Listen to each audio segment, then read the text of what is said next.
We lose ourselves in the rhythm divine.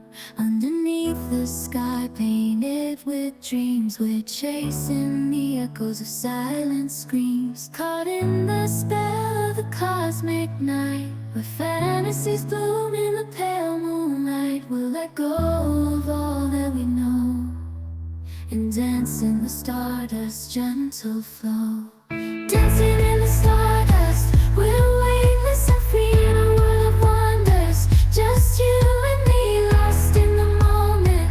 Our spirits ignite as we twirl in the magic of the cosmic light. Among constellations we'll find our way. Through the celestial symphony we'll sway. With every step we leave our cares behind. In this celestial ballroom love's defined. Caught in the spell of the cosmic night, where fantasies bloom in the pale moonlight. Dancing in the stardust, we're weightless and free in a world of wonders. Just you and me, lost in the moment. Our spirits ignite as we twirl in the magic of the cosmic light. The shimmering galaxies will find our way, guided by love's everlasting sway. With each celestial heartbeat we'll dance on in this cosmic gate, as we twirl in the magic of the cosmic light.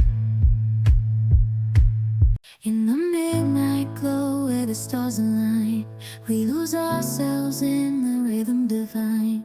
Underneath the sky painted with dreams, we're chasing the echoes of silent screams. Caught in the spell of the cosmic night, where fantasies bloom in the pale moonlight. We'll let go of all that we know and dance in the stardust's gentle flow. Dancing in the stardust, we're weightless and free in a world of wonders. Just you and me, lost in the moment. Our spirits ignite as we twirl in the magic of the cosmic light. Among constellations we'll find our way. Through the celestial symphony we'll sway. With every step we leave our cares behind. In this celestial ballroom love's defined. Caught in the spell of the cosmic night, where fantasies bloom in the pale moonlight. Dancing in the stardust, we're weightless and free in a world of wonders. Just you and me, lost in the moment.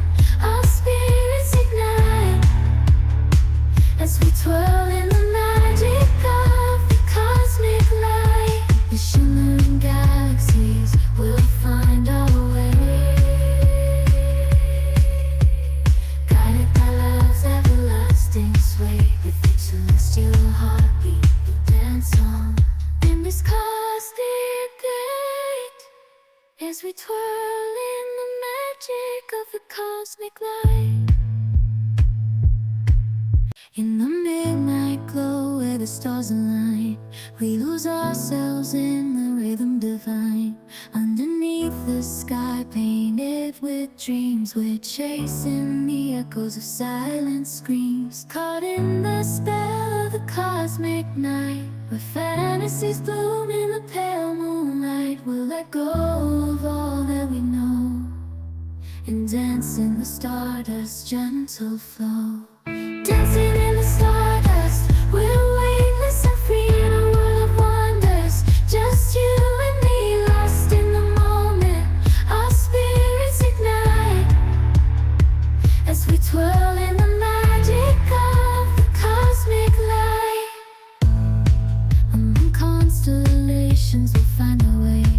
Through the celestial symphony we'll sway. With every step we leave our cares behind.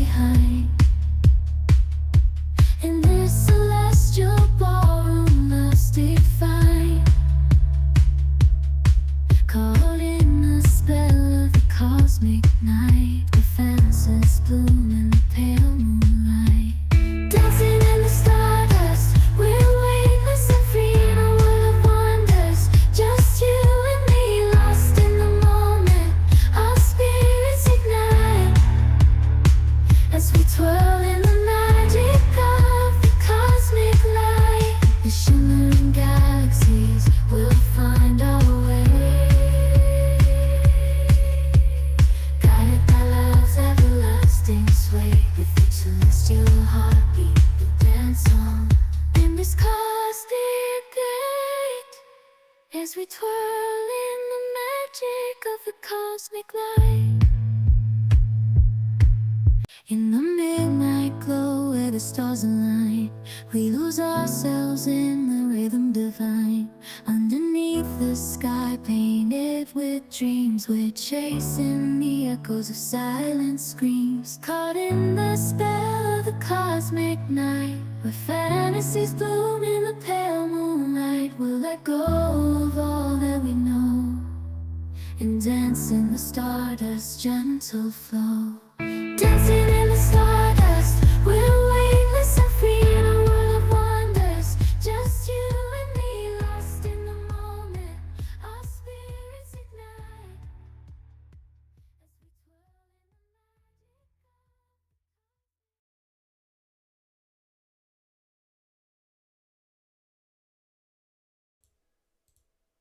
Hi, hello everyone. Hope everyone's going fine. Uh, oh no, not the echo problem again.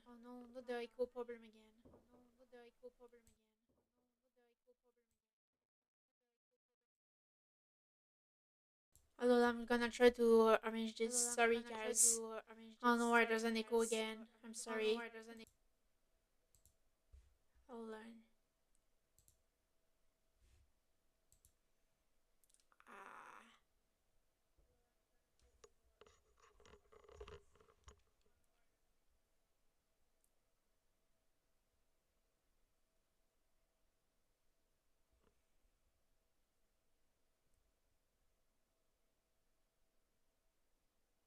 Hmm.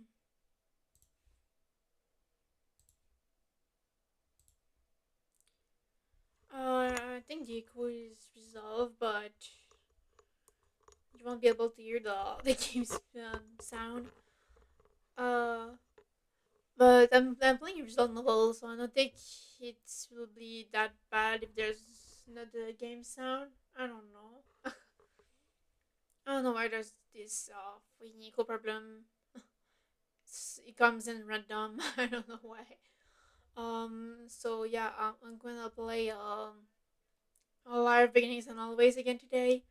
Uh, I I I just need to play it again and see what happens. So I'm going to start the game. Hold on.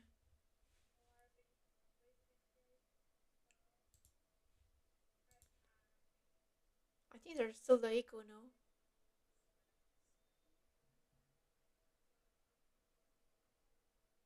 no, I think it's fine. No echo, right? I'm getting paranoid with this. So yeah, you guys don't hear the game sound. Uh, Hey, I hope you're feeling well. Yeah, I'm feeling well. Thank you. How are you feeling?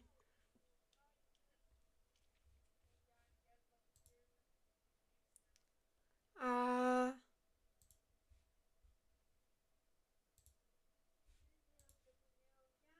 I go back to this. I think their quiz gonna go back. Yeah, their quiz back. Oh no. Okay. Feeling great. That's good. I'm trying to. There's a little echo problem. Every time I speak. Glad to come on your stream. Thank you, and thank you for coming. I'm trying to stop the little echo problem in my voice because when I put on the game sound, my voice comes out and echo, and I don't know why. Oh my god! I'm seeing my parameters. Um, why does this happen?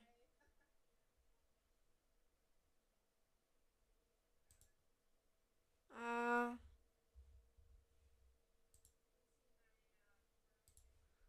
why?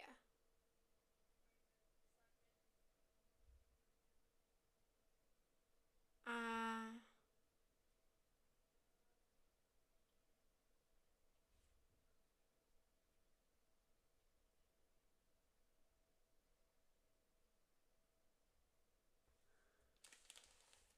Where's the stream? Okay. Hmm.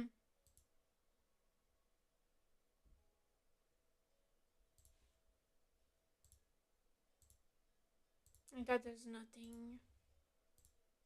I put this. I can hear the game, but my voice is everywhere. I've been missing the sound of your voice for a long time. Oh my god, thank you. It's so cute. Well, I don't think you want to hear my voice in echo though. That's a bit too much of hearing my voice. Ah, why is it in echo? Oh my god.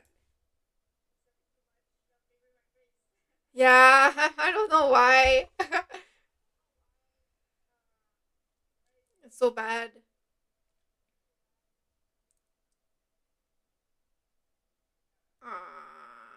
What to do? Last time, the only way to resolve this problem was to restart the tree. I don't know why. Oh my god.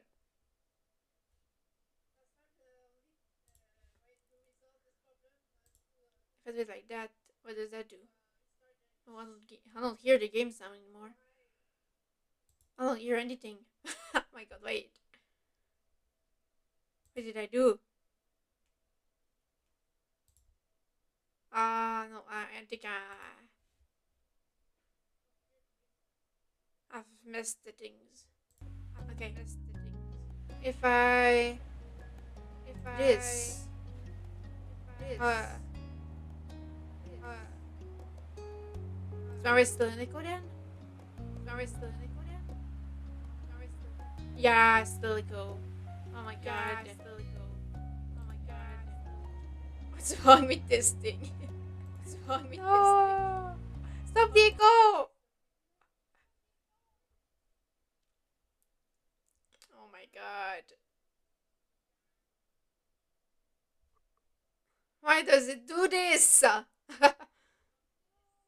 So what's going on? I'm trying to resolve the echo problem.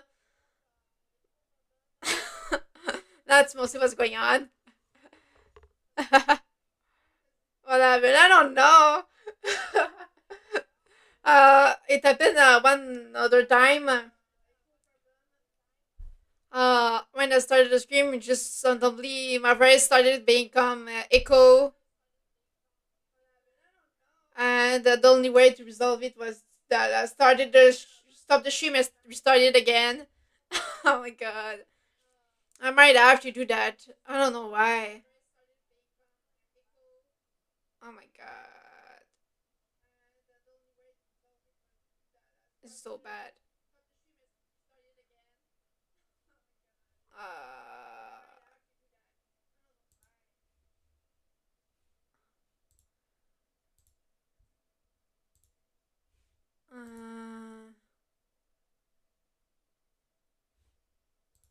if I do this, if I do this,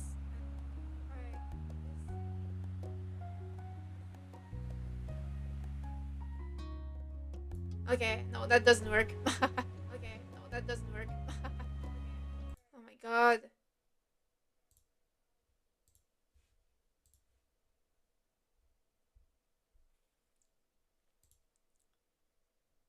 I this. What does this do? Nothing. With that, there's no game sound. Oh my god.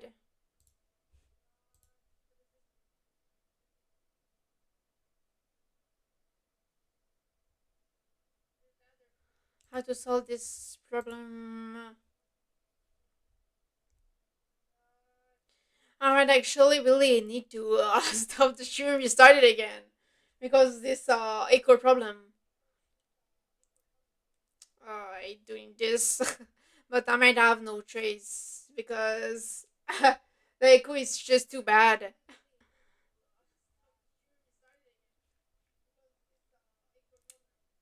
What is.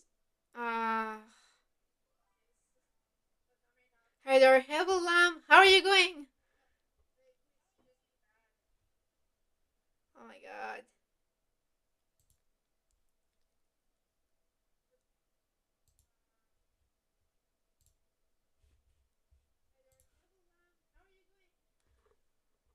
With Yippee? How are you? I'm going fine. I'm trying to resolve a Nico problem on my stream. Oh my god. I don't know why it does this.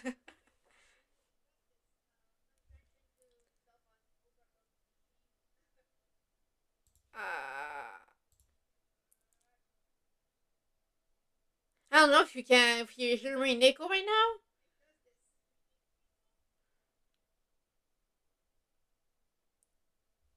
The thing is, there's no game sound. That's another problem. Like the game I'm playing is a visual novel, but it's still better with the music, I think. I'm using OBS. Yeah, I'm using OBS. It's the second time that does this. Like I start the stream and my voice comes echo, and I don't know why.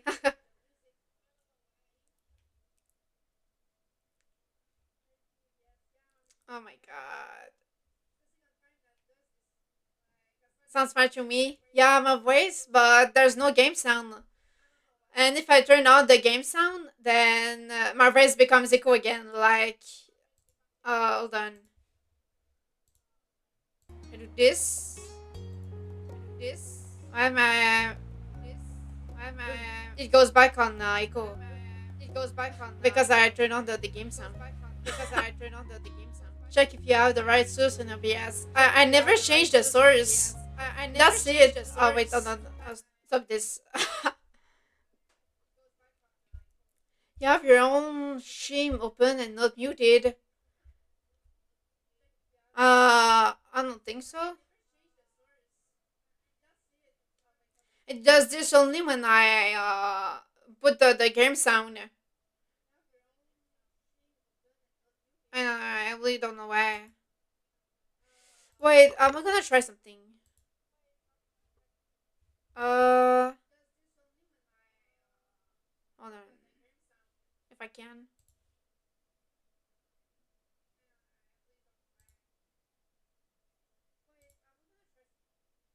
It is weird. Yeah, really weird.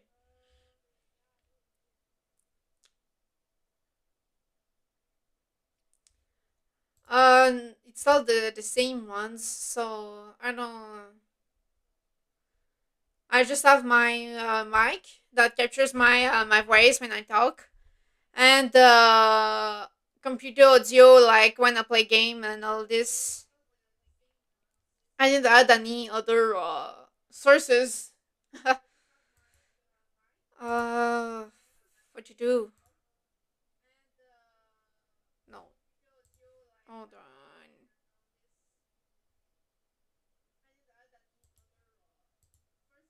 Uh,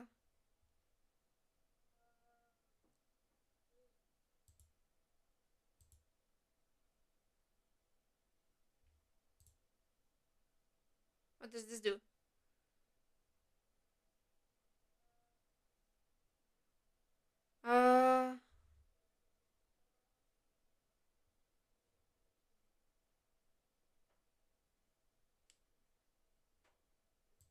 Uh, what is this? Eh.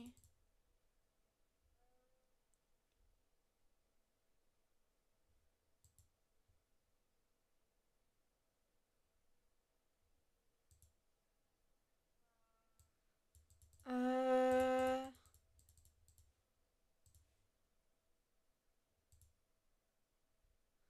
this one is a problem.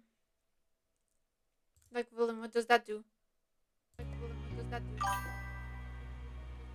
It is already so, yeah. It is already His so, yeah. His. Oh my god. It's come back to Rico. It's come back to Rico. Oh my god.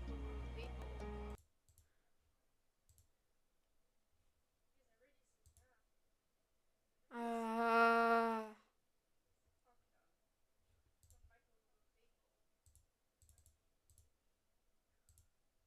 I don't understand.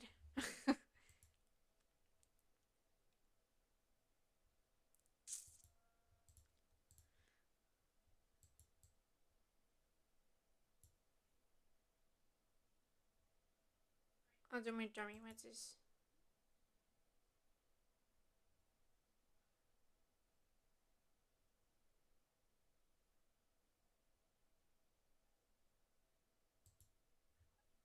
Does that work? Is it still an echo again? Oh, I think I got it. Did that work?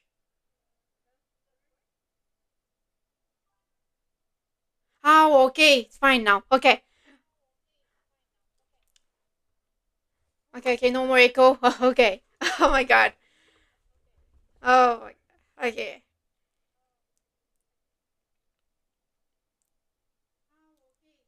Okay, so let's go to the game now. I'm gonna. Yeah, I'm gonna start it. Hold on. uh. Wait, where's my. Okay, there's the game. Okay. Continue. I was at the point where we grew up and now we're a teen. So let's do this.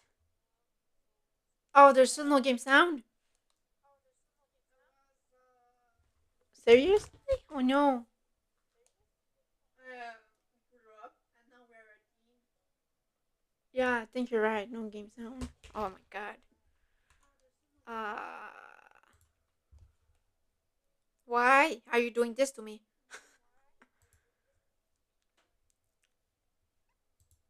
Oh wait. Uh,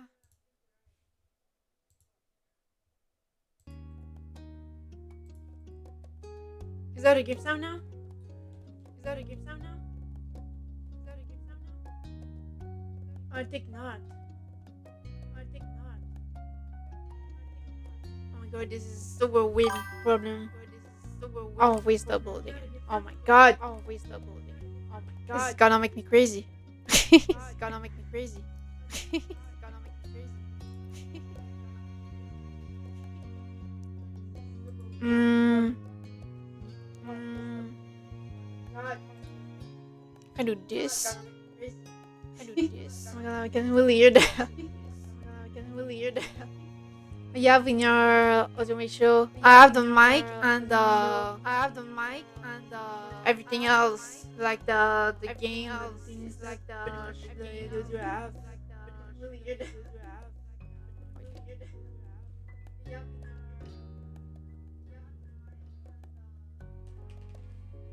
Oh my god.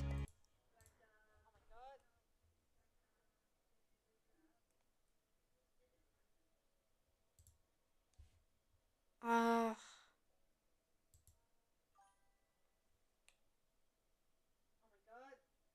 introducing you the game there for now, yeah. But there will no game sound.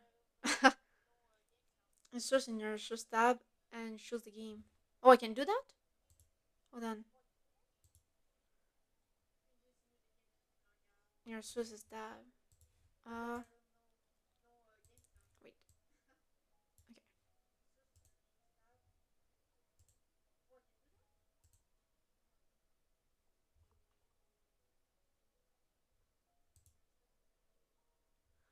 Uh,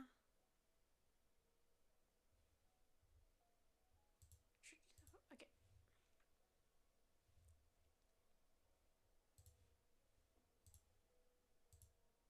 Where's the?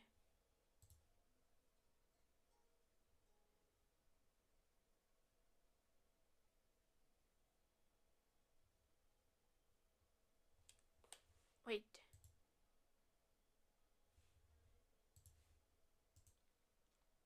Add. Uh,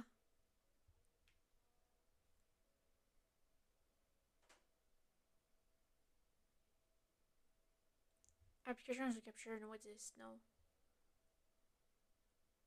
I think so, Joe. Output capture.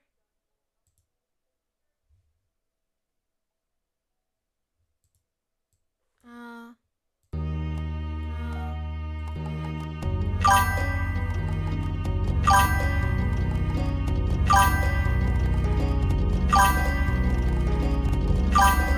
yeah, yeah, I think that's me.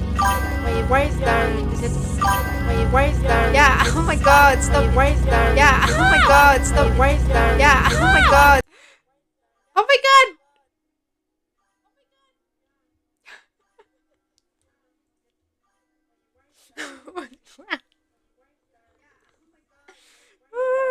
Stop it! What's going on?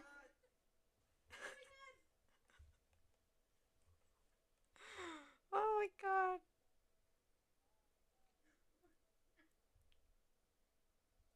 That was not a good thing. We can fix this. I don't know how. Oh my god. Uh,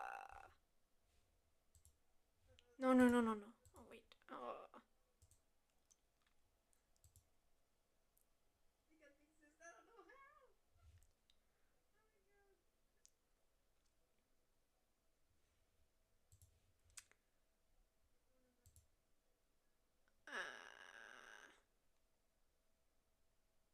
I don't know. It just randomly does it. Like it did one other time, and I had to start the stream, and then the problem stopped. But you changed something in your settings or something. No, that's the thing. I didn't change anything. I just started doing this, and I don't know why.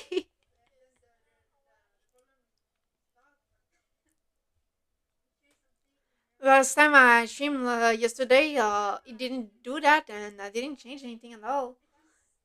Yeah, I don't understand. It's driving me crazy. I don't know.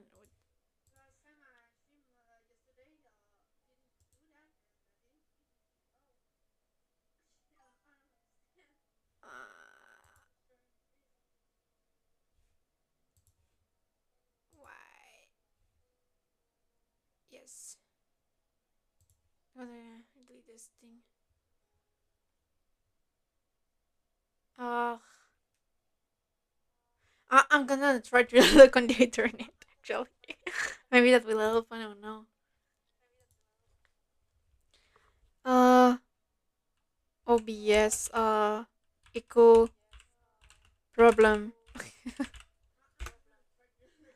Yes, yeah. I don't think there's anything else to do. Oh my god. Not physically ring in OBS.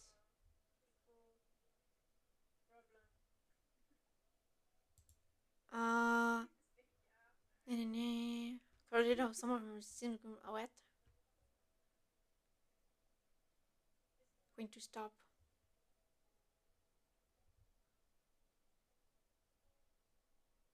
Uh,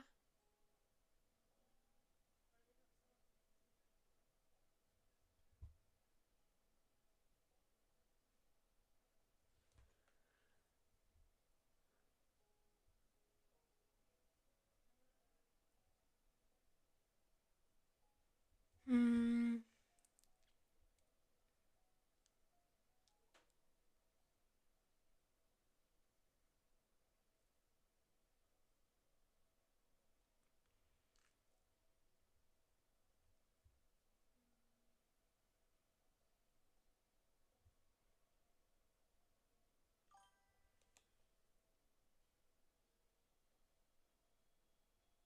My own Steam Stream tab open.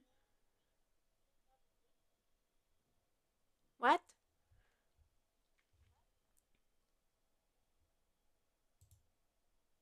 My own Stream tab open. Hold on.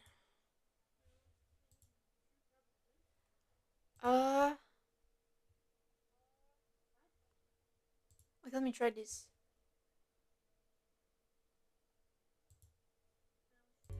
Does that work? Is it still in Echo now? In a sense that you put your stream open in the browser, but it is not muted. Yeah, I think that it does work. Yeah, that was the problem. Oh my god. Oh my god. Okay, finally resolved. Oh god. Okay, that was the problem. Now I know to never let my Twitch browser open when I start the stream. Oh my god. Thank you for helping me and with Lamb. Now I understand the problem. And we can start playing this game finally. With the game sound. God. Okay. Can I read open? You should mute the tab. Yeah. I just closed the the tab actually without thinking. But it's fine now. Yeah, if the problem is solved, I'm happy. No miracle. So yeah, let's so last time what I did I finished the little part when we were the kids. We had a little problem when Covey tried to run away from the city, and we followed him. And they have a sleepover thing, and Covey thought our room was weird, so he got back home, and his dad stitched on us because we accompanied him to his place, and he come to our place and tell our moms that we got out in the middle of the night, so he snitched on us. Yeah, that's pretty much what happened. Oh, and we got a little scene with Covey that asked if he will be always friend, and we said yes, of course, and we said that the city could become his home, and little sweet things like that. That's the pretty much the summary of what happened last time. So let's go on with the first little episode of our grown. Now we are a little teen, 13 years old. So let's do. Um, the family shopping trip had lasted most of the morning, and you still had to unload everything from the trunk before you could go enjoy the afternoon. You cuddled of your bike in your arms as you headed towards your house. It was on one of the heavier bags from the grocery store, loaded with fresh apples, with tomatoes, a bunch of carrots, and even half a watermelon. Back at the beach house, yeah, let's go back. Oh yeah, she changed her hair. Last time she had brown hairs, and she decided to go with purple hair now. Ma came out of the front door and paused just ahead of you. It's no trouble. Need any help with that, Conley? I can read it the rest of the way if you want me to. Uh, Cushman jolted. You are doing fine. Yes, please. Yes, please. Inside, King. Uh, Me, I would just say no, I'm fine. I will handle it myself. That's the kind of person I am. So I would say no. Even if it was heavy, you wanted to bring it in yourself. Ma gave you an encouraging grin and rustled her fingers through your with white hair. We set the next bag on the counter. Your older sister began to root around inside for the contents with a sigh. How much is left? Still a few more bags. With a huff and a puff, Elizabeth continued putting away the groceries, and she retreated out of the kitchen before you could come the credit of their bad mood. Be careful. Careful, Kudley. Yeah, I've got it. You hadn't been looking where you were going and bumped right into Mom, almost stepping on her toes to boot. Sorry. I can give you a pass this time, but be sure to watch where you're going. If you run into the wrong person, you might get your license revoked.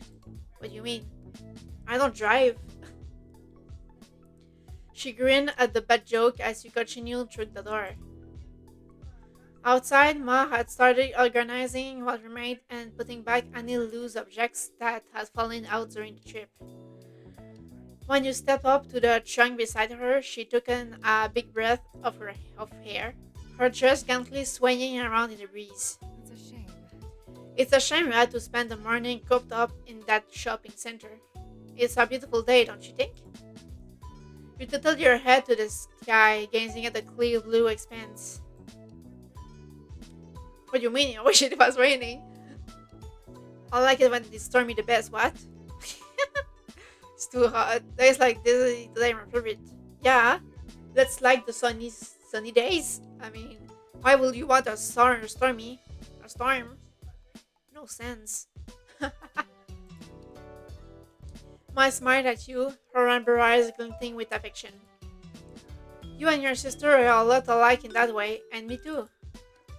You gave her a funny look, but eventually, you turned back to help her with the last of the bags. Oh, hi, Covey! You noticed Mom waved over at Covey, who had just exited his front door. His soft bird popped up under one arm. Lucky a stormy day at night while falling asleep on the rugs. Really? I tend to not being able to sleep when it's stormy. I'm like, it's too much noise, the wind and everything. I can't sleep with all the storm noises. Hmm. Let me see. Softbird and wetsuit. Where might you be off to on this beautiful day?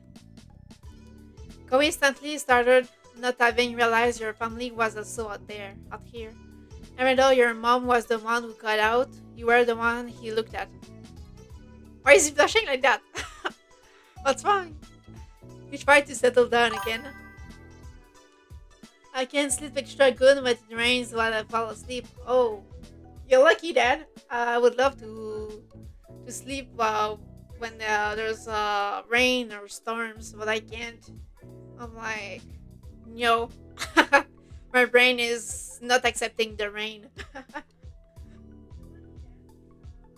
He shot across the pavement to purposely say hello to you and your parents. It was decidedly awkward since Covey had trouble figuring out how close to stand to you. The action of his unwieldy softbird made the whole thing seem even clumsier. Careful with that thing, you'll put someone's eye out. But I live in a stormy region, so I adjust my views to it. Oh my god, I will feel so scared to live in a stormy region. You're brave. Mom chuckled and got a whispered reproach from Ma for it. Bam, please, go easy on him. Oh, he's blushing again. Kobe wins. Sorry, Mrs. Last. Don't mind her, honey. It's a beautiful day for surfing. I haven't been out on the waves in a long time. I'm jealous. Yeah, I'm gonna put together a few good waves before it gets dark. Hi, Kobe. He had to relax a lot.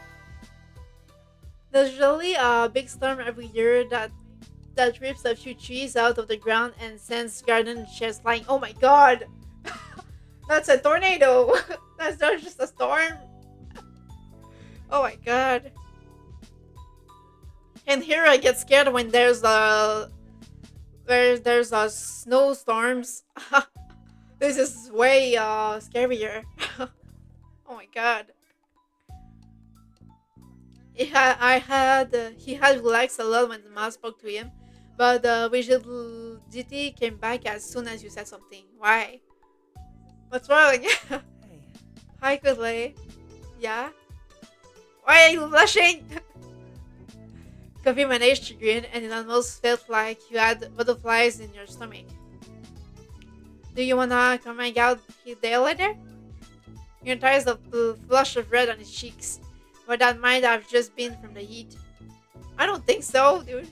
He just started blushing as soon as we talked to him. uh, sure. I'll meet you there when we're done. Cool.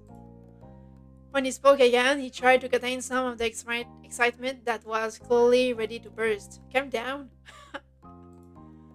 It'll be fun. You're not done unloading, right? Can I help? No, no. This is our job. You go and join the beach. Cooley can catch up as soon as he finished here. Alright, I see you. I feel like you wanted to help so we can go faster with him, you know? Yeah, bye for now. Kobe headed on down to the beach with more skip in his step than normal. It was really cute. You smiled softly to yourself at the thought that you'd be joining him soon. You sure seemed to perk up after you agreed to meet him there. I wonder why that could be. Ma. Now who's giving him a hard time, Lenny? Josh? Oh, she's different. Ma's face broke into an incredulous grin. In what way? I'm being sportive, and he can't hear it. Mom full on laughed that time. Lonnie. You're the worst of us when it comes to this, honestly. I keep trying to warn people, but they won't listen. I only want to help. I think it's fair to say you might need it. Meddler, but you have a point. What?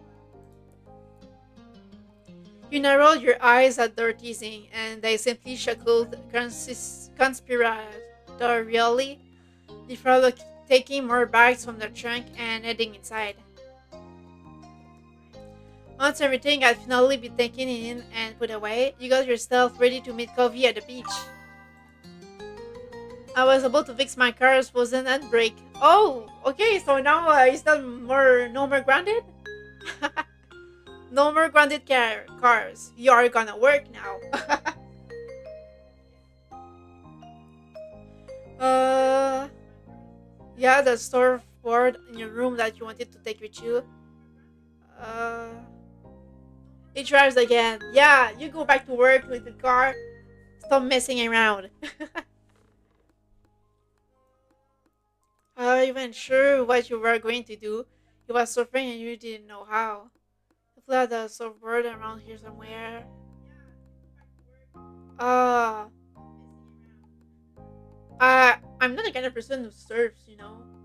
So I would have one, but I guess my family would have one maybe.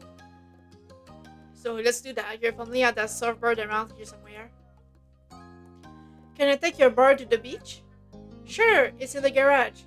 Just remember to keep the leash on when you're in the water. After finding the board in the back of the garage and getting everything ready, you headed down to the beach. Have fun. Have fun, honey. Stay safe. Only had to wait for warmer temperatures and do a not so gentle jump start. What did you do? Did you hit the car? Well, at least now he's working. When you arrived at the shore, you were greeted by the crash of waves and the soft calls of seagulls. You took in a lungful of the ocean air and felt your peachy skin warm in the sun. You noticed a small setup nearby with a towel, some sunscreen, and a bottle of water. It must be Covey's. You spotted Covey himself nearby. He hadn't gone out to sea yet. He was just sitting in the sand and the water's edge, his board brought up beside him. You ran up beside him. Hey, are you waiting for someone? Yeah, he's waiting for us. Lovely. He looked up at you with a smile and quickly up to his feet. I was wondering if you were still coming. Of course I'm coming. I would have missed it, yeah. Well, waited for it to get warmer, and when I tested the handbrake, it was still stuck. Oh no. So I put the pedal to the metal and accelerated hard, and the ice eventually broke off. Well, no, there's no more ice to the brakes. He had to start working one day or another, right? It's his job to work and have breaks. Need to do his car job. I would have missed it. He chuckled shyly at your insistence. Okay.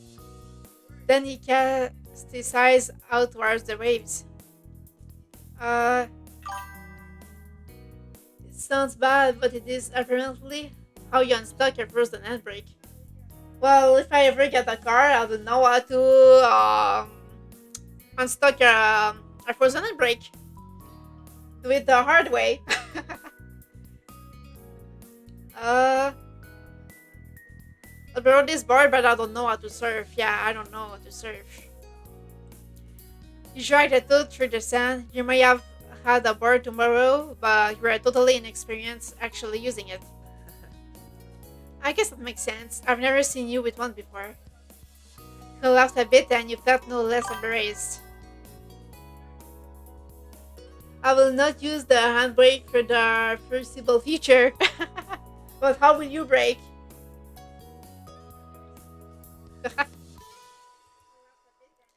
We don't have to go out, you know. We can stay on shore. Or if you want, I could teach you. Uh, yeah, let's try. Let's try it. I do it. Let's surf. Cool. You held your mast board tight. It was settled. You paddled out into the sea to where the good waves were. The water was cool against your skin. Not too calm, but not too crazy. It looks perfect today. Oh my god, it looks so nice! He smiled at you, and you couldn't help but smile back. You felt totally content. Until Cove kicked the water a little too hard and it inadvertently splashed you. Hey! Hey, yeah! Sorry! I'm not sure if a handbrake even exists on automatic cars. I don't think so. No, you just brake with the pedal. You know, there's no the thingy on the side to brake. The apology did not come across as especially repentant, as he was practically laughing when he said it. The brake is for when you exit the car. Really? Oh no, I don't have a car. So I don't know.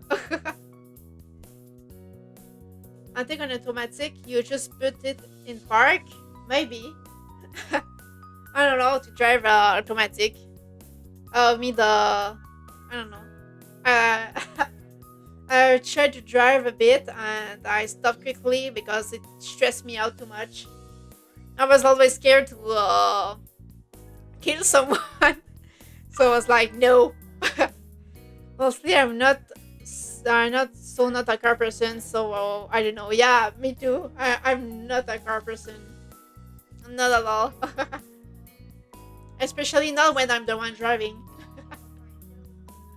Yeah, let's splash him back. You laughed but waited for an opportunity for revenge. The second he looked away, you kicked back, spraying him. Seriously? Is that not the way to treat someone trying to help? I came out here to teach you. Well, that's what you get for splashing me. I'm laughing about it. And I was just following your example. Yeah. Kobe tried to keep a straight face but ended up looking away. The water you flicked at him, landing in shiny little plaits in his hair. Then there's another lesson. He soaked you deliberately this time. He used his full leg and an impressive curtain of water hit you in the face. Hey! No mercy when it comes to splashing. Right. You splash me, you get splashed. Now it's the water splashing. You lost your balance and struggled to keep hold of the board. You just managed to stay on, but it was close. Covey winced. Are you okay? That wasn't what I was trying to do. Hey, that is exactly what you were trying to do. This is a splash war. I'm fine, but we should do the wheel teaching. No. Get back to it. Yeah. Get back to the splashing. chuckled awkwardly and shook some water out of his hair. With that, Covey started telling you all the tips and tricks of how to stay on the surfboard. He demonstrated both good and bad posture and explained where you needed to put your weight. Like this, you wiggle your body so that you were more in the center of your board. Covey nodded. Yep, just like that. The little lesson continued and it was disastrous. uh, uh, disastrous. That would be me. But since it's not me. Let's say we got it right. Yeah, it had to go slowly, but you got it. Let's be good a bit. Koi did his best to guide you through the process, and by the end, you felt you had picked up the basics of surfing. Occasionally, he reached out and touched you to mergically help get positions right. It felt nice. But if you acknowledge you notice his touch at all, he would instantly pull away. Okay? Don't make this weird. Since you'd spent so much time working on balance in stable water, you wonder when you'll actually get to catch some waves. You brought it up to Covey and he nodded. If you think you're ready to go for it, you do great. Alright. With that, you graduated from Covey's class and the two of you were able to surf together more casually, even if he was still better at it. What an afternoon! The setting sun was visible on the horizon. Every time you would look away, it had sunk a little lower. The beach was darkening, but still pleasantly warm. You knew you should get out of the water before it was completely dark in the sea. You rode on one last wave to get back to the beach. There, you picked up your surfboard and give it a quick once over. Is this game very linear or is it sort of open? It's a visual novel, so there's like steps, like you're a child. But in each step you have like episodic time in the summer, and you can choose whichever you want in this episode. But at the end, you it's I don't know how to explain. It's kind of open but linear at the same time because you grow up. That's the linear part. Like you go step one is child, step two is teen, step three is coming to adulthood, and the step four is when you're adult. So that part is pretty much linear, but in each step, there's the little episodes are like more open. You can choose whichever you want to do. I don't know if that explains it. So it's kinda it's kinda in the middle, you know, half linear and half open. Yeah. You rode one last wave to get back to the beach. There, you picked up your surfboard and gave it a quick once over. I see, yeah. Covey followed behind you to the shore. He put his board with his other things and grabbed his towel to start drying off. I didn't really play visual novels. I don't play them a lot, but this one is really cute, and I was like, why not? The only other visual novel I've played in my life was I don't know if you know it because I think it's more French one. It's called Amour Sucré. I don't know if there's an English version of this one. Hold on. I played it when I was a kid.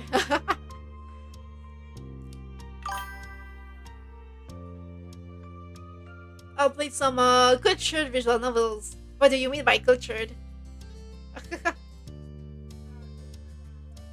Covey followed behind you to the shore. He put his board with his other things and grabbed his towel to start drying off. As you fold his hair with a towel, you watched the sunset together.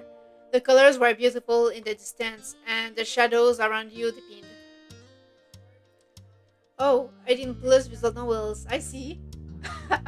Okay, I see. Very cultured, yeah. I've never played any of those. But I guess they are very cultured. There was no need for words between you two as you both enjoyed the sight for a moment. Covey broke the silence. The waves were good today, I think. Uh, yeah, totally, I guess. I don't know. He nodded mildly. You chatted a little more until the conversation truly died out, and all you heard was the rhythmic sound of waves. Then Covey sighed. The day can't be over. Not yet.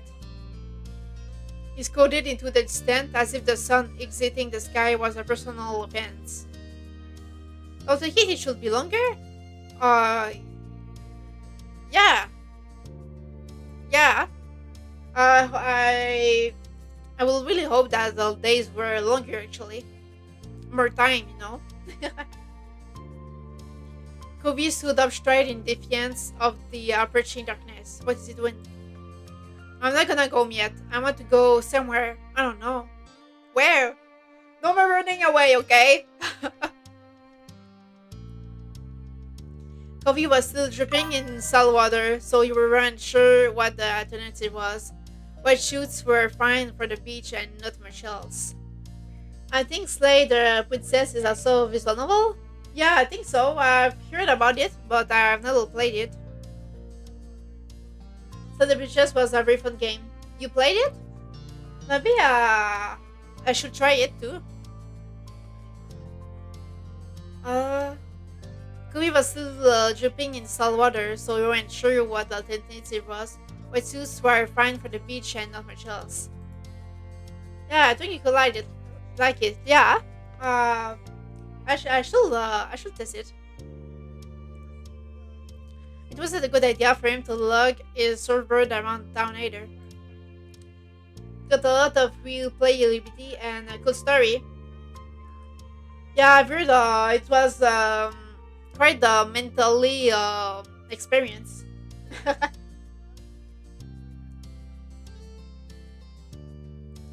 It also goes on still frequently. Yeah, I think I saw it on Steam one time, but I didn't take it. We got it for 10. What's the usual price of it? Hold on, I'm gonna look it for it on Steam. Where is it? Slay. Oh, it's 1022, 23 for me in Canadian dollars.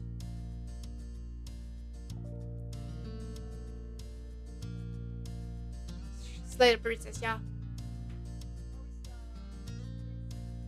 Yeah, it's 13.3 and 49 in Canadian. Where's my game? Okay, here. It'll be real cool in that we shoot wherever you go. Oh my god, he's gonna wanna dig himself in the beach. If I say that. Well, I need to call it a night. Yeah, I want to do something too. You sure will come anywhere soaked like well like this. True. I kinda want to see his reaction if I say this.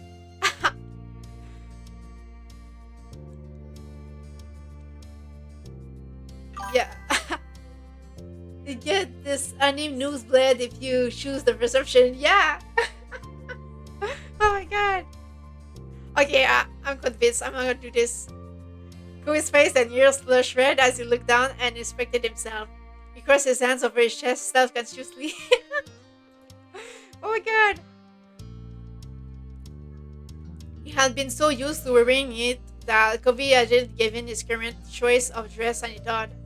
At least that was before you pointed out to him. Well, it would do. So, oh, is this saying we look good too? Koi's eyes widened when he processed what he just said and awkwardly decided to give up on the whole thing. What do you mean? Then he looked down to the shore with wide, shiny eyes. You got over that pretty fast. Where's the new nosebleed? Nosebleed? I want to see it.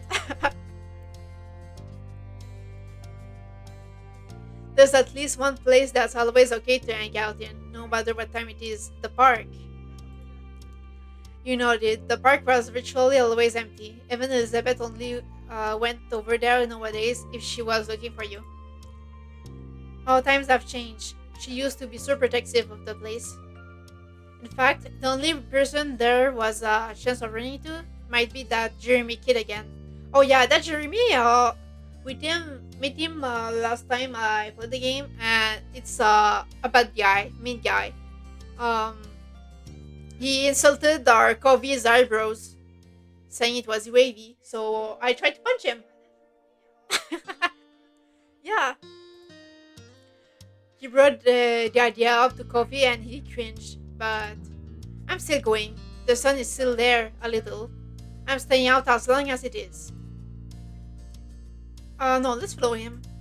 Just think that that Jeremy appears and tries to say mean things to Kobe. We're gonna throw that fist. Okay, let's go. Kobe took a minute to put his stuff in order. He made sure to get it all, though didn't make much care to shake the sand off. You did with your own things. Uh, no, I would be in a rush and do my things quickly. Yeah, it would be me. I'm done, Kobe. He rolled his eyes with a bent smile at the announcement.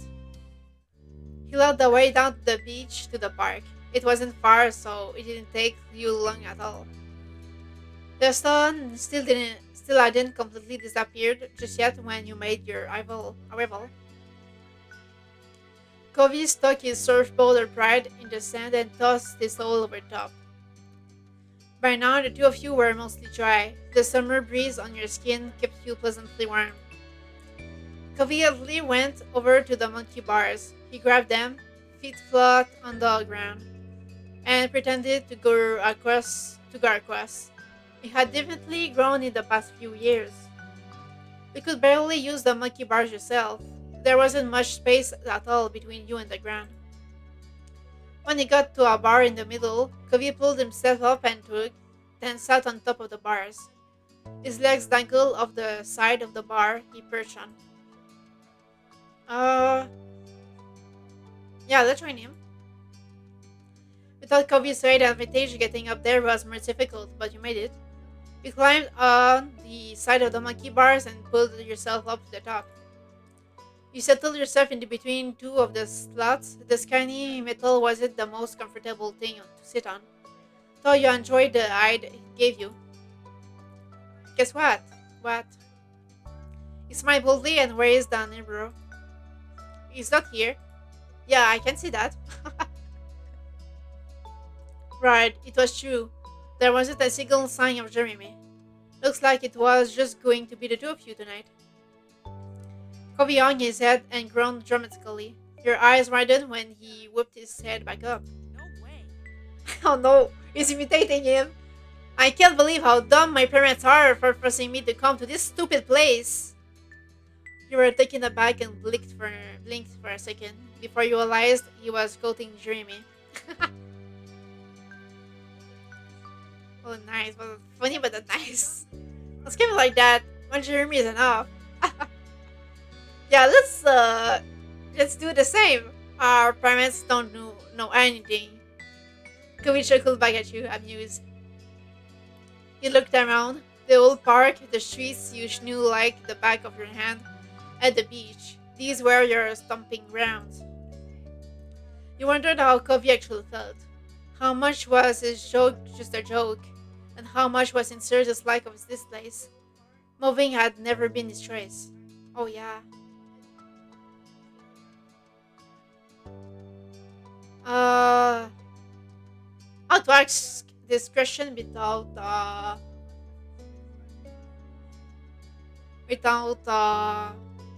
making things awkward, or I don't know. I know you think it's dumb. I don't know. I know you don't think it's dumb. Uh, do you actually like this Bernard brood? Yeah, let's ask it. I don't know. Do you really have to ask that quickly? Covey kicked his legs carelessly as they dangled. He smiled softly. I like it here. I really do. It's a nice place. Oh, okay. So he likes the place. Okay. So no more crying now, right? No more trying to run away. He didn't hesitate. There was no uncertainty. That was his genuine opinion. Ah, I'm here though. Oh my god. We are so modest. Well, at least one person likes it here. I'll let you do. You're the best thing that ever brewed, Chloe. Let's say that. Yeah. He's gonna blush again. I say it. Chloe flushed and started kicking his legs wildly like he was running in place. It didn't take long for the day to finally draw to a close. The sun was gone and it was dark. You chatted a while longer, but it was definitely winding down. I wish days were longer, yeah. I do wish it too. I wish this day was longer. The blush is getting even blushier every time. Yeah! Let's make him blush. But they're still missing the newsbleed. I want to see the newsbleed. I wish this day was longer. His feet kicked out. It made him look like a putty child. Oh well. Chloe sighed. It was time to go home. He hopped down from the monkey bars with a thump when his feet hit the ground. You clambered down the monkey bars yourself. You lowered yourself more slowly than Covey and barely made a sound when your feet reached the ground. Covey grabbed his surfboard and threw his towel around his neck. With his water bottle in hand, he was ready. You both began your trek up the road. It was a quiet night and you didn't run into anyone else. In what felt like no time at all, you had reached your street. As you walked, Covey smiled to himself.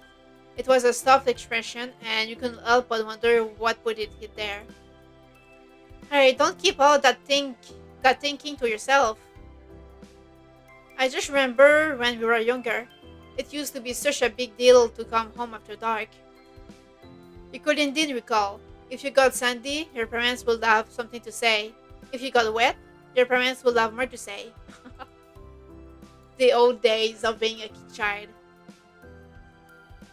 And if you came home after dark, well, your mom and his dad better have said it was okay beforehand.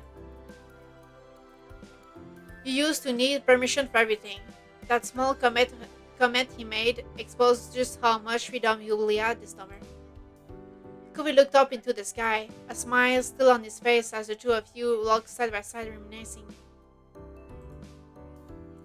When you came to your houses, you turned to each other. Thanks for today, Kudley. Ah, but this was an interesting experience. Uh, what will make him blush more? Thanks for every someday, or it was nice seeing you. Oh, let's just say it was every someday, yeah. Gonna make him happy. Oh. Or not. You just go. Kobe waved at you both turned around to your respective houses. This was a pleasant end to the outing, you thought. Okay. Growing. Early one afternoon, you found yourself in the living room with your family. It was another one of those summer days where it felt too hot to go outside, but it was too uncomfortable to do anything inside either. The air conditioner was cranked up as far as you could negotiate it, but everyone was still being pretty lazy. You, your moms, and sister were lounging around while the TV blared on in the backdrop, ignored by all of you. You specifically were uh, lying spread eagle on the carpet, yeah. You start up at the ceiling, your eyes unfocused and mind clear of all thoughts. Elizabeth broke the silence with a loud groan. You glance over. She was lying on her back over the couch, massaging her calf with one hand. I feel terrible. I'm dying in this house and my legs hurt. Mom looked up from the magazine. She'd barely been flipping through and frowned, concerned. Could you have restrained them somehow? Elizabeth played briefly, then flopped onto her side with a heavy sigh. I don't know, it just hurts. Sweetie. Oh, sweetheart. Ma got up from her seat at the kitchen table and walked over to your sister. She did a light pat on Elizabeth's shoulder, sympathetically. I'm sorry you have to deal with that. Maybe it's growing pains. You could be taller by next fall. Elizabeth scoffed. She didn't look impressed by Ma's assessment. I'd rather be my height forever than deal with this. Mom walked over too, leaning against the back of the couch. Kids, they grow up so fast. Soon Elizabeth will have a home of her own. Soon Elizabeth will have a home of her own. Maybe even a nice husband and some kids if she feels like it. Uh, you're gonna embarrass her, guys. She sniffled loudly and whipped at her eye, but you could tell that it was just a bit. You tilted your head. Even though you know Elizabeth looked like guys, it was hard to imagine her with a boyfriend or husband. She only seemed invested in hanging out with her group of friends, not chasing after boys. Mom must agree with you because she shook her head. No. Let's not exaggerate. She's still practically a child. But if you ever do pursue romance, Elizabeth, you can come talk to me about it. Definitely, we're always willing to lend an ear. I think parents don't understand that these kind of conversations are embarrassing for kids, you know? They will never go to their parents. You'll also have the option to spend more time with Elizabeth, or is the time with Cove locked in? I think I have the options to stay with Elizabeth or anyone because sometimes I had the options when I wanted to run away in the in the last stream. We had the option to not follow him or follow him, and I choose to follow him, and we got in trouble for that. But anyways, I think yes, we can choose. I see. Yeah, I think we can choose. Definitely, we're always willing to lend an ear. Elizabeth's features contorted in disgust. I play a lot of Persona, so this seems familiar. Author of Persona? You mean the personal like the RPG game? No way! I'm not talking to my moms about that.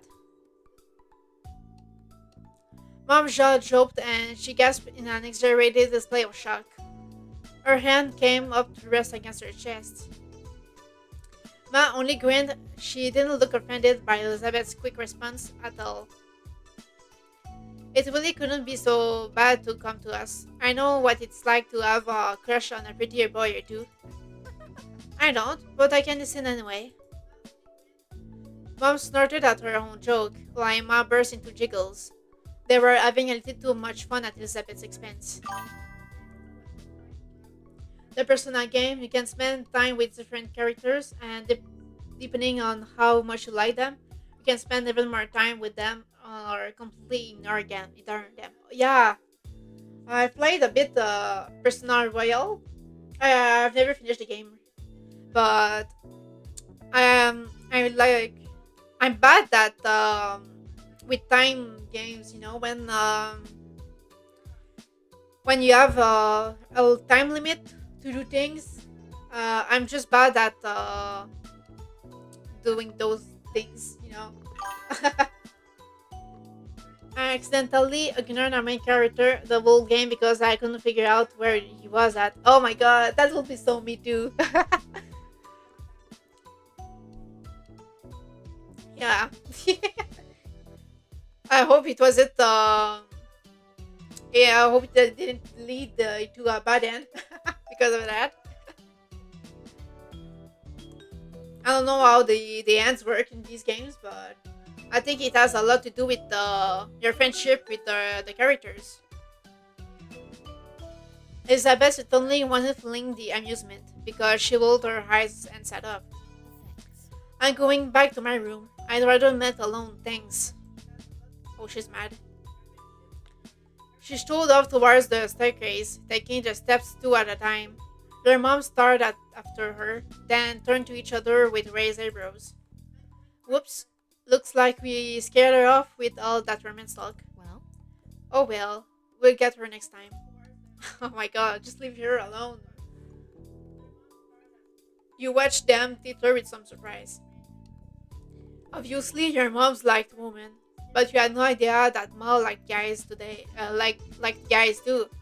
Today was the first time you'd heard her say something like that. Wait, you've had crushes on guys? Since when? Ma turned to you, happy to bring you into things now that you'd spoken up. She smiled and nodded. Always, I like both. But I like your mom out of everyone. She's special. Ma's, uh, Ma's smile turned all soft in the corners, like it usually did when she looked at her. She pinched Mom's cheek lightly. Mom reached up to cup a hand over Ma's.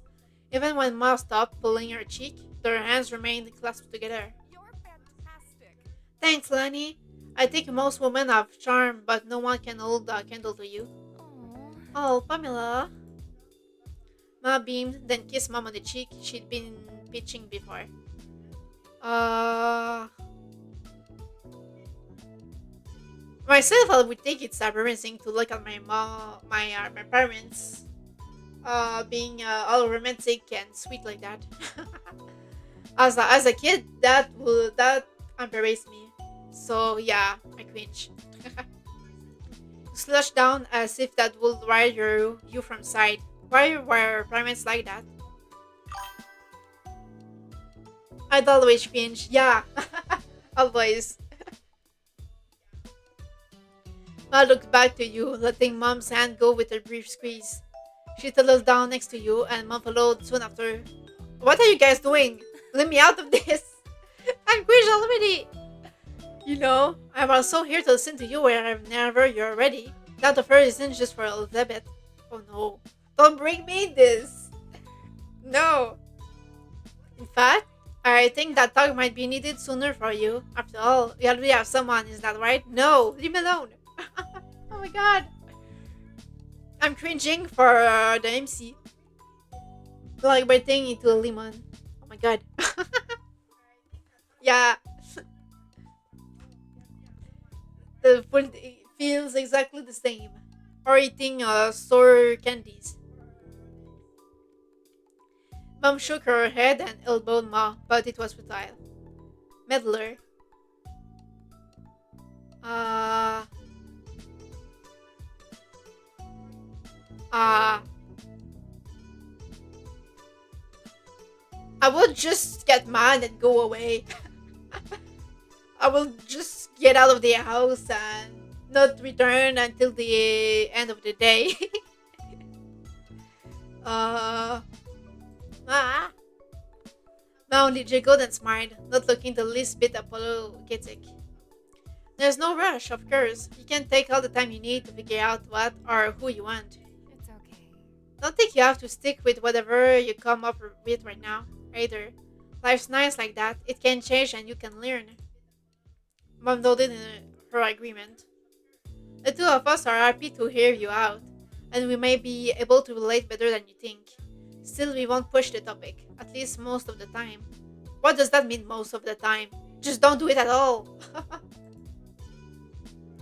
She gave Ma the weakest scatting look possible while being unable to stop grinning. Yeah, I'd rather pass. It's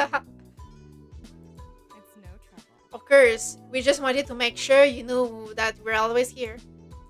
Ma let out another exaggerated sniffle. It didn't take a genius to realize it was fake. First Elizabeth and now you, Goodley? Do you have to grow up?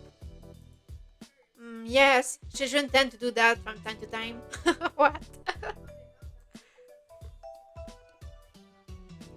Your parents quickly grew absorbed in their conversation about rearing kids. You took that as your cue to leave, getting up so you could spend some time alone in your room too. They let you go without problem, so you made your way up the stairs. You let out a sigh before. Oh wait, you let out a sigh once you step into your room. It was just as sweltering in there as it was in the living room, possibly even a little warmer. You couldn't even open your window, since it was hotter outside, and you just let the AC out. You dragged your feet as you crossed the room. You checked your current sweltering condition in the mirror as you passed by it.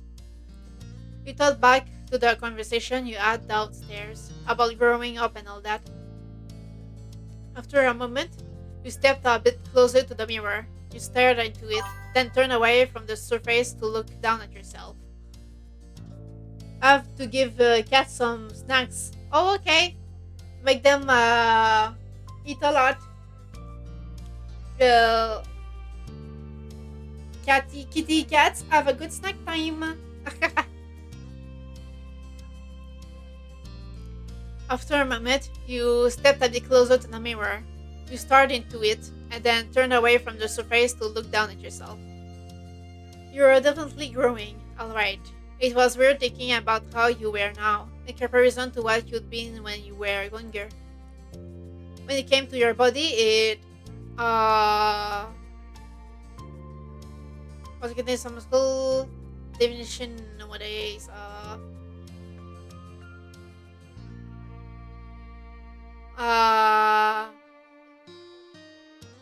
let's have some muscles. I think, yeah. Yeah. You shifted to the side, your head still facing forward and continuing to self evaluation from this viewpoint. Uh, yeah. Uh,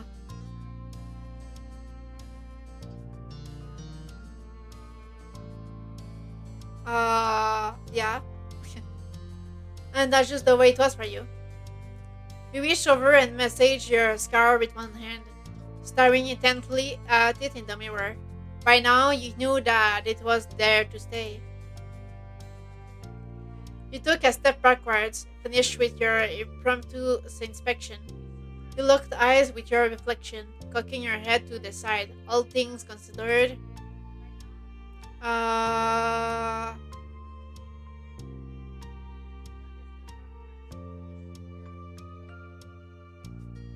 yeah, I feel like teens are self-conscious at this age, right?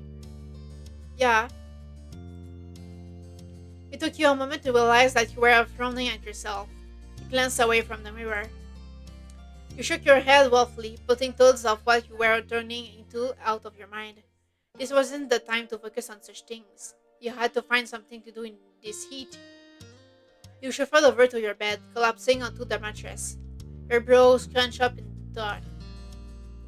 Time passed slowly, and to your annoyance, possible ideas about what to do were few and far between. You weren't sure how long it had been, but eventually you heard your mom call you from downstairs. Goodley, there's a call for you. Toby wants to come over. Is that alright? You perked up at the words, sitting on mid-bed. You yelled back to her immediately. Yeah! You got to your feet and headed downstairs, eager to see your friend. You needed to go downstairs soon anyway, but your empty stomach told you it was almost time for lunch. Just as you reached the bottom of the stairs, you saw Mom put the phone back on the receiver. She glanced at Ma, leaning her hip against the kitchen counter. What a pickle.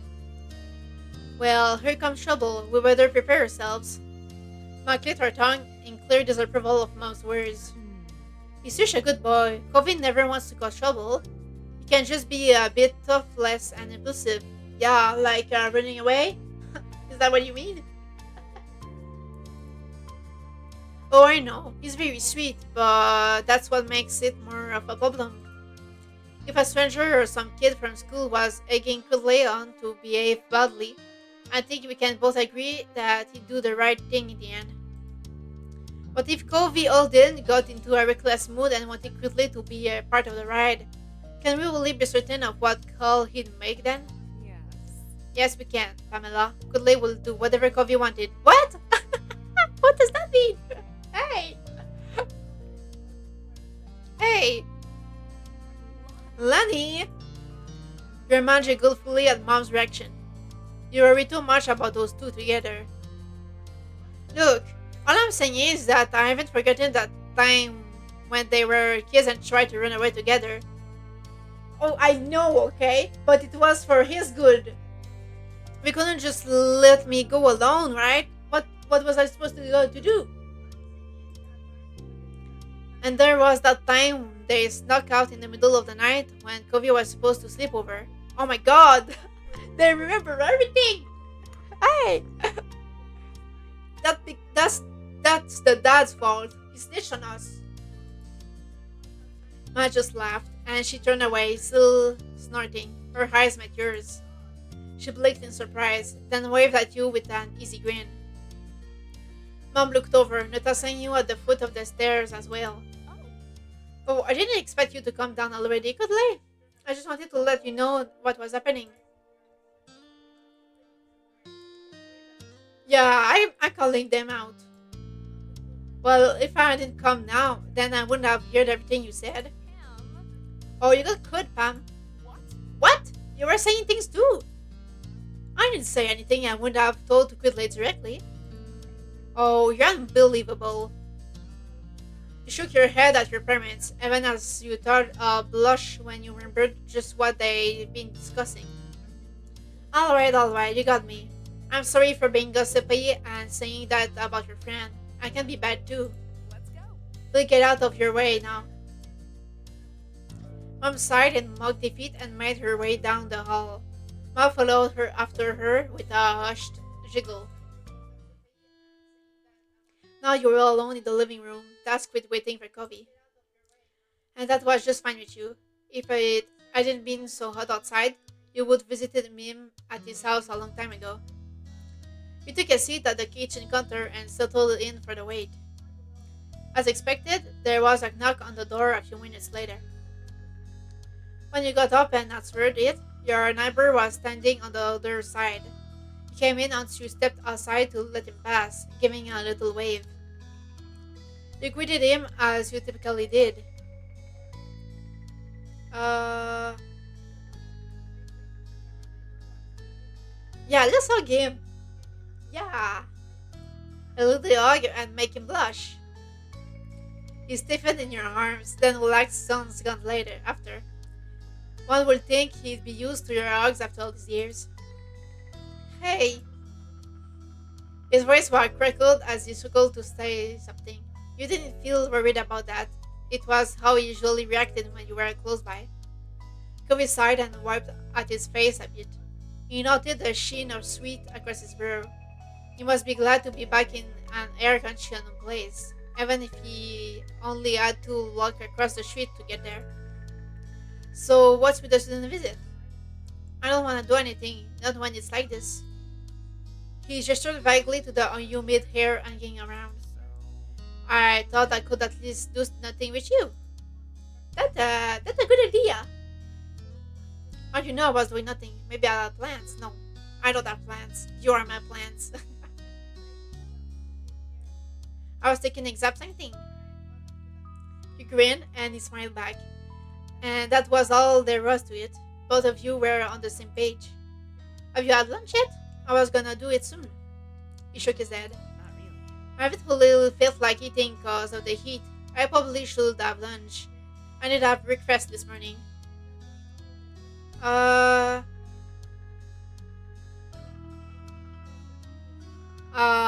get like that too. But let's not do that. He needs to eat.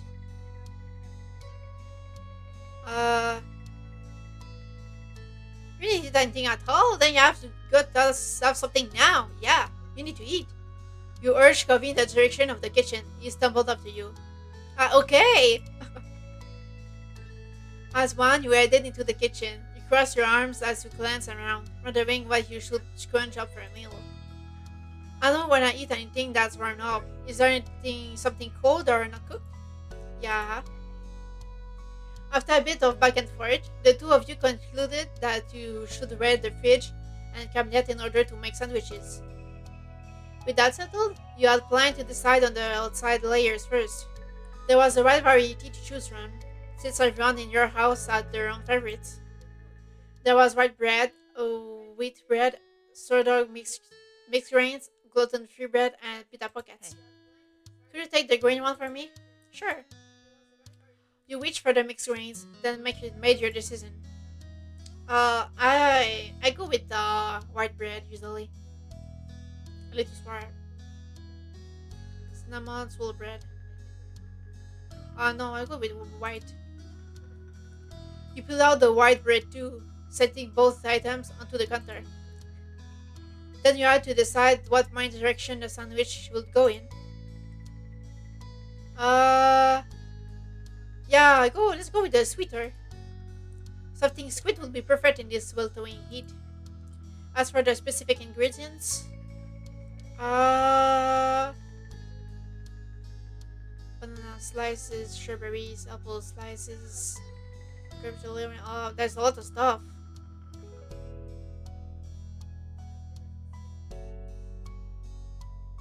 Maybe that with banana slices. Yeah, banana slices with a little of honey or marshmallow fluff. Oh my god, I want everything. I don't think I should manage too much things.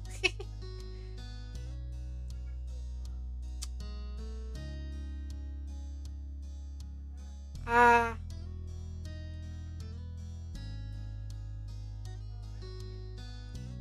oh my god. Marshmallow is a bit too much, right? Would it be good with honey? Hmm, that might be a bit weird, right? Honey, banana, and oh, let's go with apple slices. Let's add the honey too. You know what? That was everything. Yeah. You held it to yourself with a quiet hum, satisfied. The two of you both stood around the kitchen, opening and closing things in order to collect everything you needed for your individual sandwiches. You focused intently on assembling your own, for the most part. When you were close to being done, though, you glanced over at your neighbor.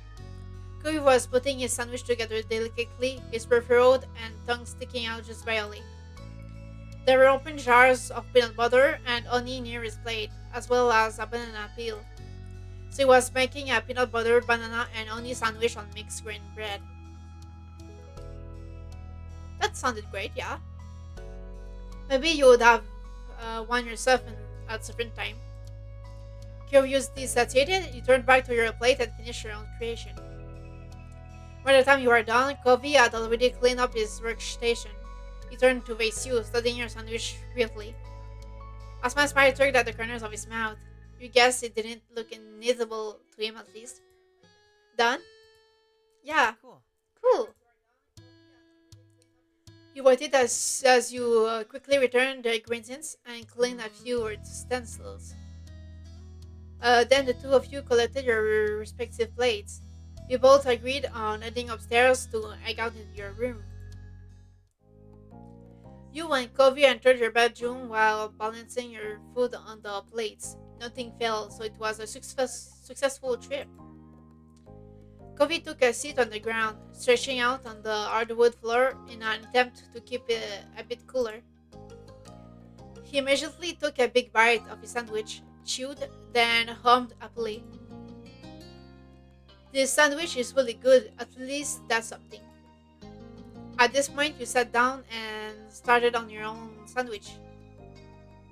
Uh, yeah, I'm enjoying mine too. Of course, I'm enjoying mine. Obviously, you were a pro at making sandwiches. He leaned back on his hands while chewing and glanced around. His every movement was sluggish. Wanna do something? It seemed the plan of not doing anything at all the Louis weren't in, despite its lack of enthusiasm. Uh, like what? He rolled his head back, looking up at the ceiling. What about Hangman? Hangman? Uh, yeah, I mean, sure, why not? You put your plate to the side and pulled out some markers and scrap paper.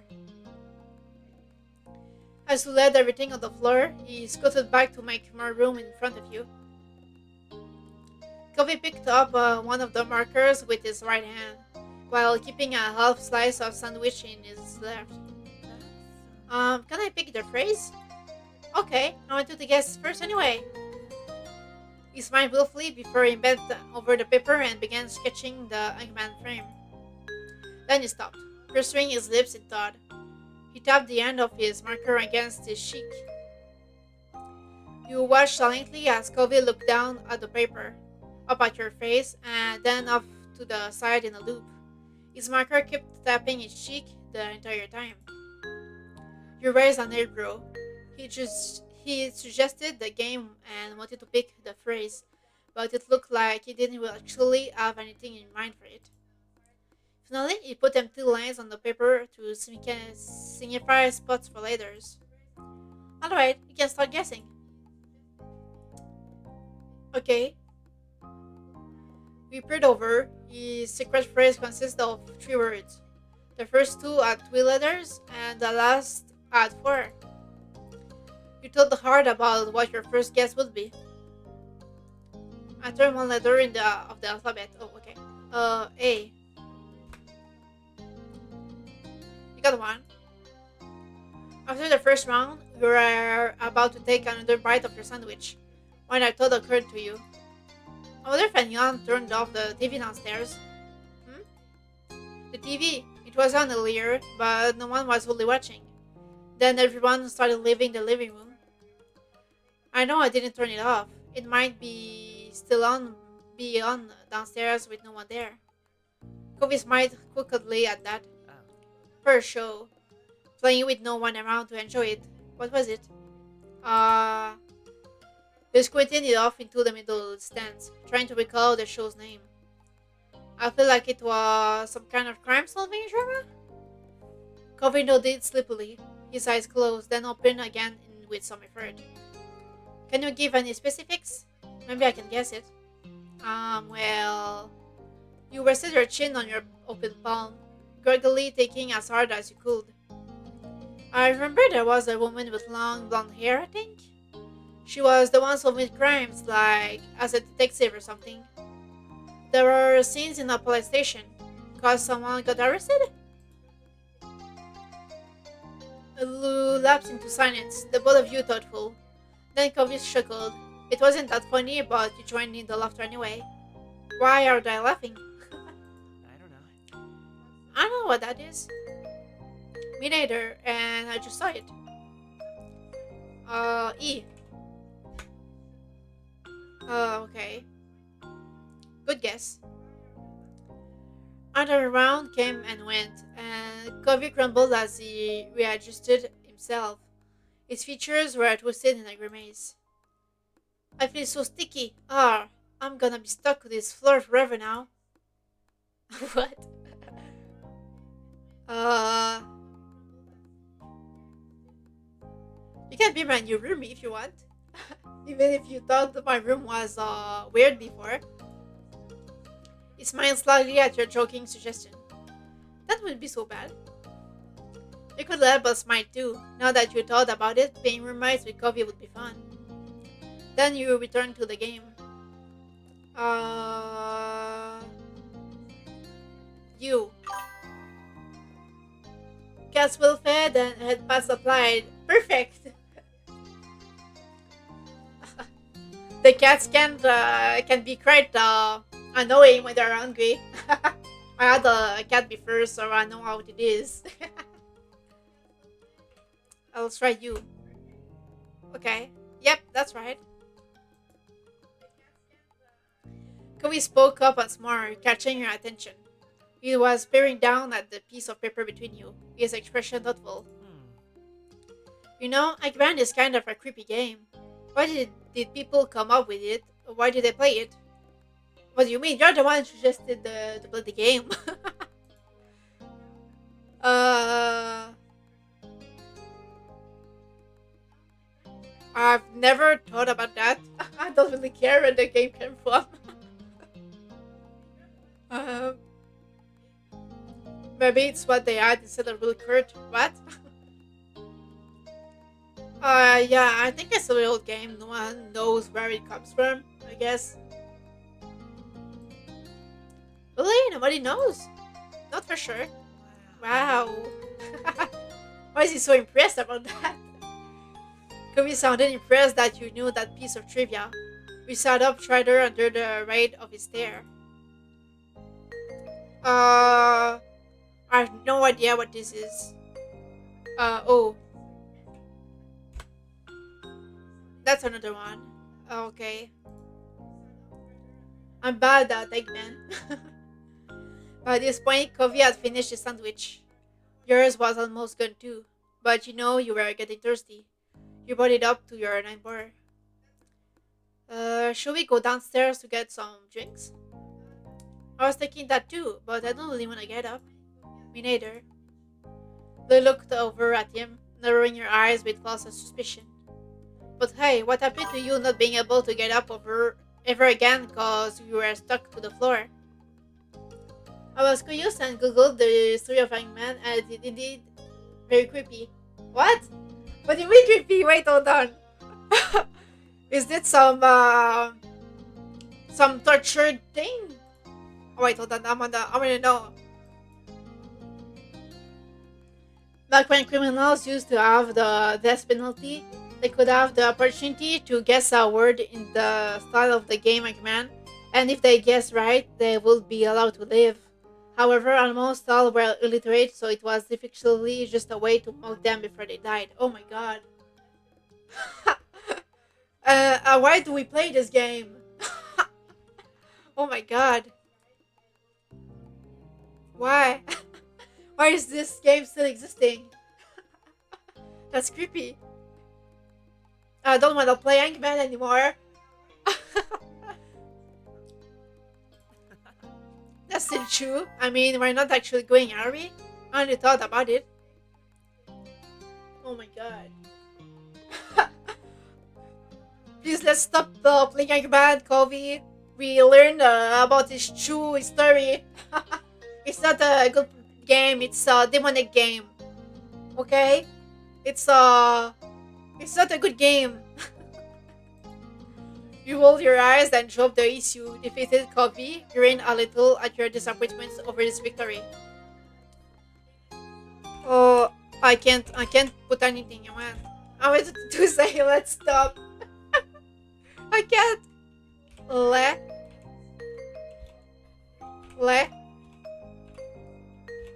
Let's stop. Ah. Okay, let's do this one. The OU. What? I guess it's this. Means you. I don't see any other thing that could have a O and U beside you. Yeah, you're really close. Yeah, let's just end this game quickly, please. Oh,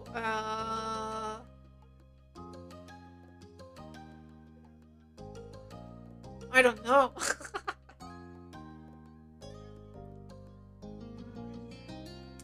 A and E. Where the? I mean, it's. I guess it's you are. I don't see anything else. You are. Yeah. What am I?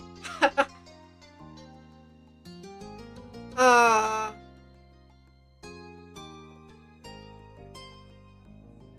I don't know. What did he do? A word with U and E.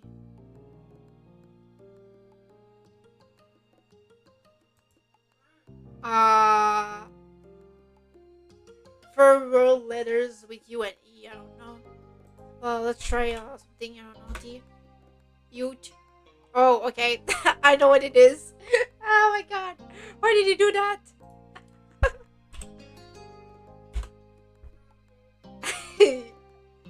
Oh my god. You are cute. That was the phrase that Cove had spent so long settling on. You stared at it. What? Well, at least you made something good out of it. He complimented us on the demonic game.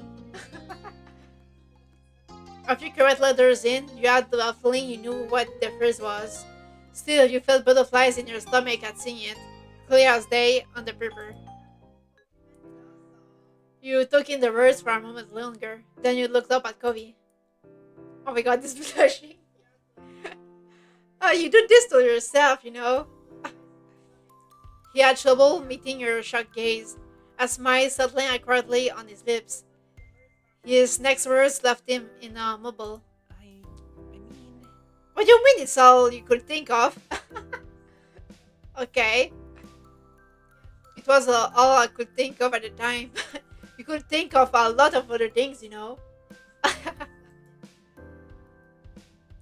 You wrap your arms around him, fell backwards on the floor from your sitting position.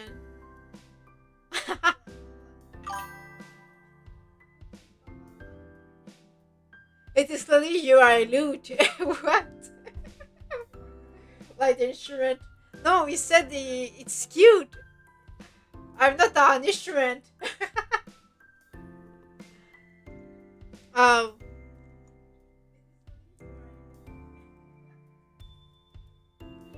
If something like that happened, I would definitely not wrap my arms around him. I will be too flustered. uh, I will freeze. I would probably freeze. I wouldn't know how to react. I would probably freeze or cover my face.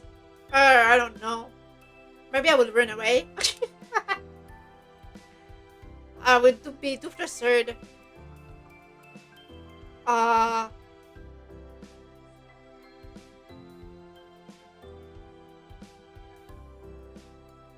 I don't know how to react to this. Oh my god.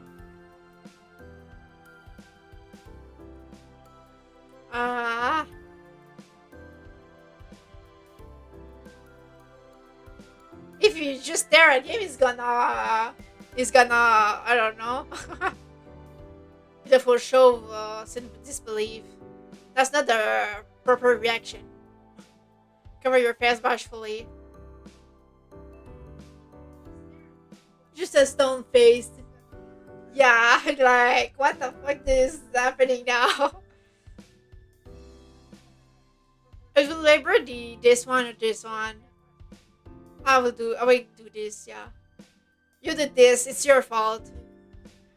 You open and close your mouth a few times, but you couldn't think of anything to say or do. You're still in shock. Yeah, that would be my reaction. uh, no, you're cute. Oh my god, the nosebleed. He's gonna have the nosebleed.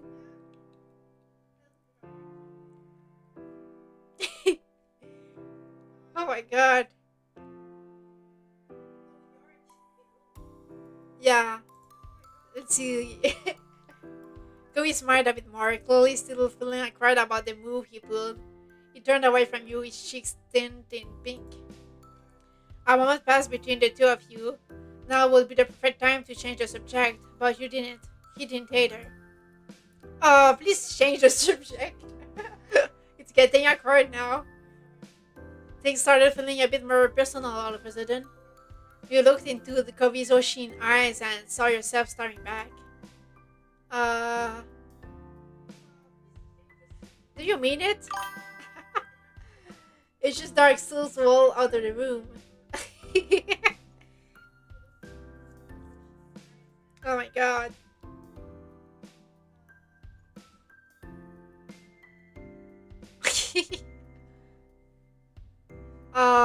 Do you mean it?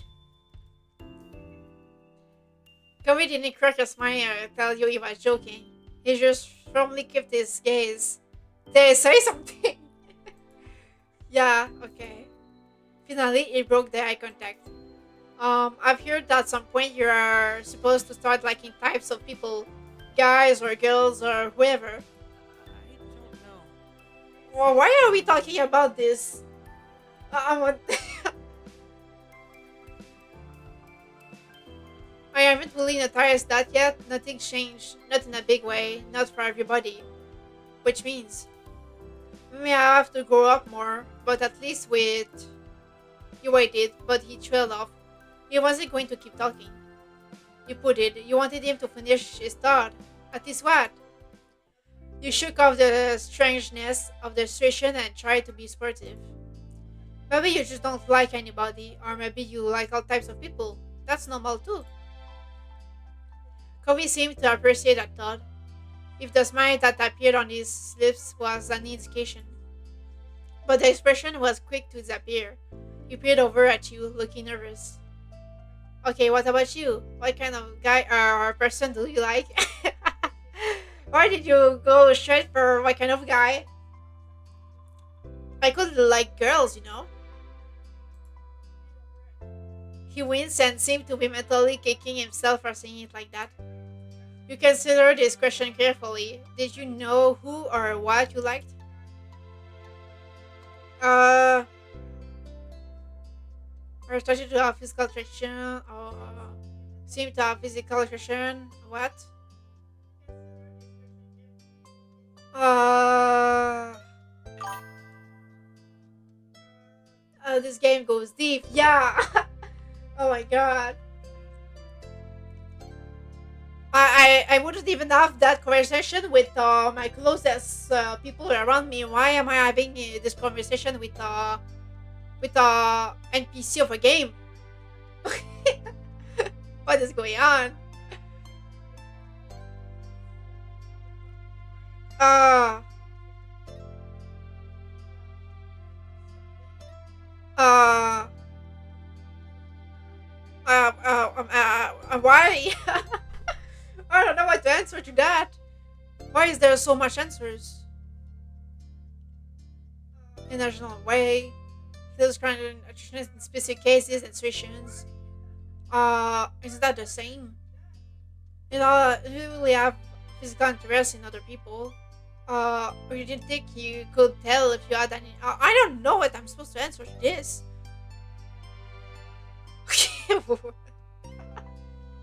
Oh my god. I think I will have just one. I don't know what. uh, I guess the MC would have only feelings for the Cove over here. So let's do this one. I don't know. The most ritual, yeah, I feel that too. I mean, they're still 13, you know.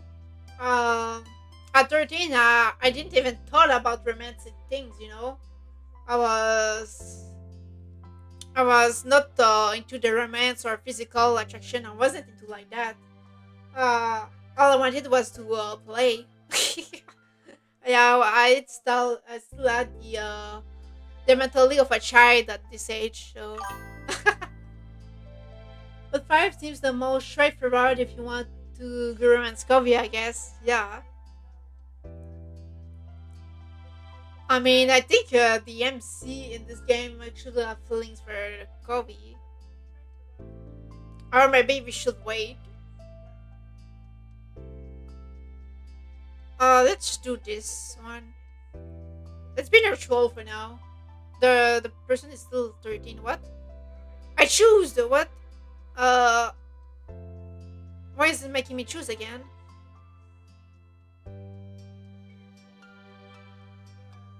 What? It doesn't let you. Yeah, why? The option disappeared. What's going on? Wait. Oh no, it's other options. It's about romantic now.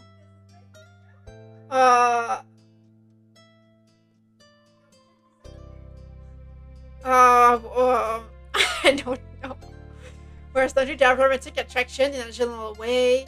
We seem to have romantic attraction in specific cases. Oh my god. It's the same but with romantic. Why did they separate it like that? Then the game wants an answer. Yeah, too badly. I mean, leave me alone. uh, I mean, at 13, I wouldn't even think about that. Why? Why is it questioning himself so much? At that age, I would just try go home to play video games. I didn't care about romantic or physical or anything. Why? Uh,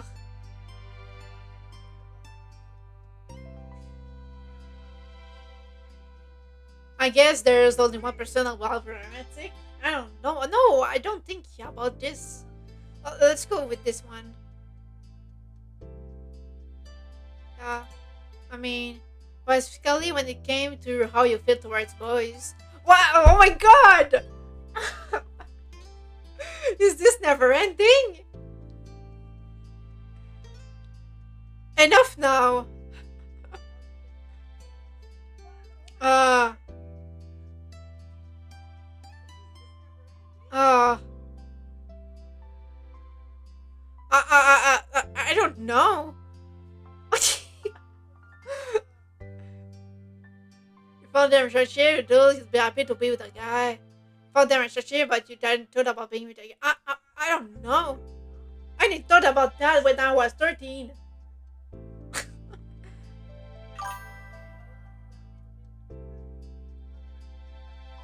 So the answers seem kinda the same here. There is not really an option to say no. Yeah, true. The game forced us to have romantic feelings for Cove. Oh my god. Uh, I guess I should say there are special exceptions. That's the most usual, maybe. I guess. It's just another degree, yeah. But why is it insisting so much? Drop the topic. uh, I'll do with this one. How you fit? Oh my god. Drop the subject. I just go with the funny same. For people already exclusively. Oh my god. Oh my god. Just go with the same answers all the way. Oh my god. You return your attention to Cove. He was waiting patiently for your response. Ah. No, enough talking about this, please. Drop the topic. He nodded understandingly and didn't press the issue. Still, he got the feeling that he was kind of disappointed not to find out. Let's just drop the topic. Enough. Then he scratched the back of his head, sheepish. I'm not really sure how we ended up talking about all this when we started out just playing Young Man. Yeah, I don't know. It's you. You did that. But it was good, I think. No. I don't even go this deep with myself. I don't thought about this deep myself. Why is the game making me think about this so much? The conversation had a mind of its own. Yeah. Govi chuckled a little bashfully. He glanced around, clearly scrambling for something else to say. So, have you seen any movies recently? Oh, yeah, I can't believe I almost forgot to tell you. The conversation took a lighter turn after that, and it felt like you got closer that afternoon. Finally, the blazing sun began to set. To your relief, the air cooled down a bit as a result. You pulled yourself off the floor, as did Covey, with some minor complaint. But you both stretched your arms, groaning, and yawned into your hands.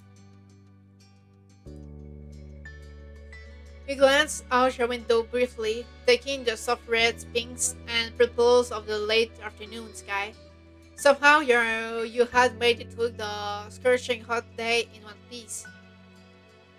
Kobe turned towards you, motioning towards your window with his chin. Wanna go outside? It might be better out there than it is here now. Let's do it. I'm sick and tired of being cooped up inside all day. The two of you took your time heading downstairs. You stopped briefly to grab a drink of water, then continued on your way. You step outside, one after the other, your destination being the familiar hills behind your house.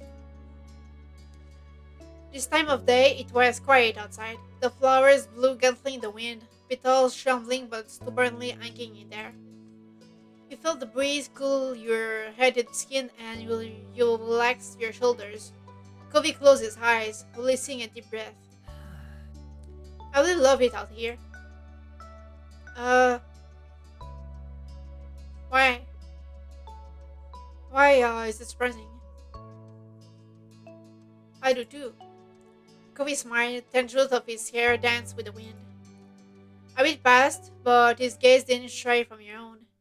His voice was impossibly soft when he spoke again. I'm glad I met you, Kudley. You're really important to me, you know. Oh, he's sweet. Yeah, you're being too sweet. Let's say I feel the same. Your voice came out equally delicate. From the way his features brightened, he thought you knew he heard you. Then Kobe reached over and held your hand without another word. What is he doing? Even as the sun disappeared completely and the sky darkened, you and Kobe remained side by side for as long as you possibly could. That was cute. Family. What's going on now here? The sun warmed your skin from its place in the sky, and you closed your eyes, enjoying the mix of the heat with the pleasant breeze that drifted past you. You and Lee had spread out a blanket on top of one of the hills behind your house, and had been relaxing there for a while now. Oh, Lee is our cousin. Lee had come over earlier in the day, and while a range of activities had been discussed, from staying home to laying down to the beach, a picnic on the hill had been the choice you both settled on. A small spread was laid out in front of you, some bottled water, soft drinks, as well as chips and sliced fruit. You sat up and reached for a snack, listening to Lee talk away about the musical she had gotten to see a few days ago. It was unbelievable. There was singing, dancing, and crazy stunts, and it was all done lived right in front of in my face. I think she looks so pretty. She looks really nice. Maybe one day we could go together. I've got to see more shows like that. She smiled at Lee's enthusiasm, knowing how much she enjoyed singing and performing. And she was good at it too. He had gotten the chance to hear her sing a couple of tunes, and he knew she put a lot of effort into it. Uh, I'm sure I'm bad at singing, but I would love to be able to sing, to be good at singing. At one point, a few years ago, I wanted to. I had the idea of taking like singing lessons, but I've never did it because I was too shy. But I would love to be able to sing. Um, so let's be good at singing in the game instead.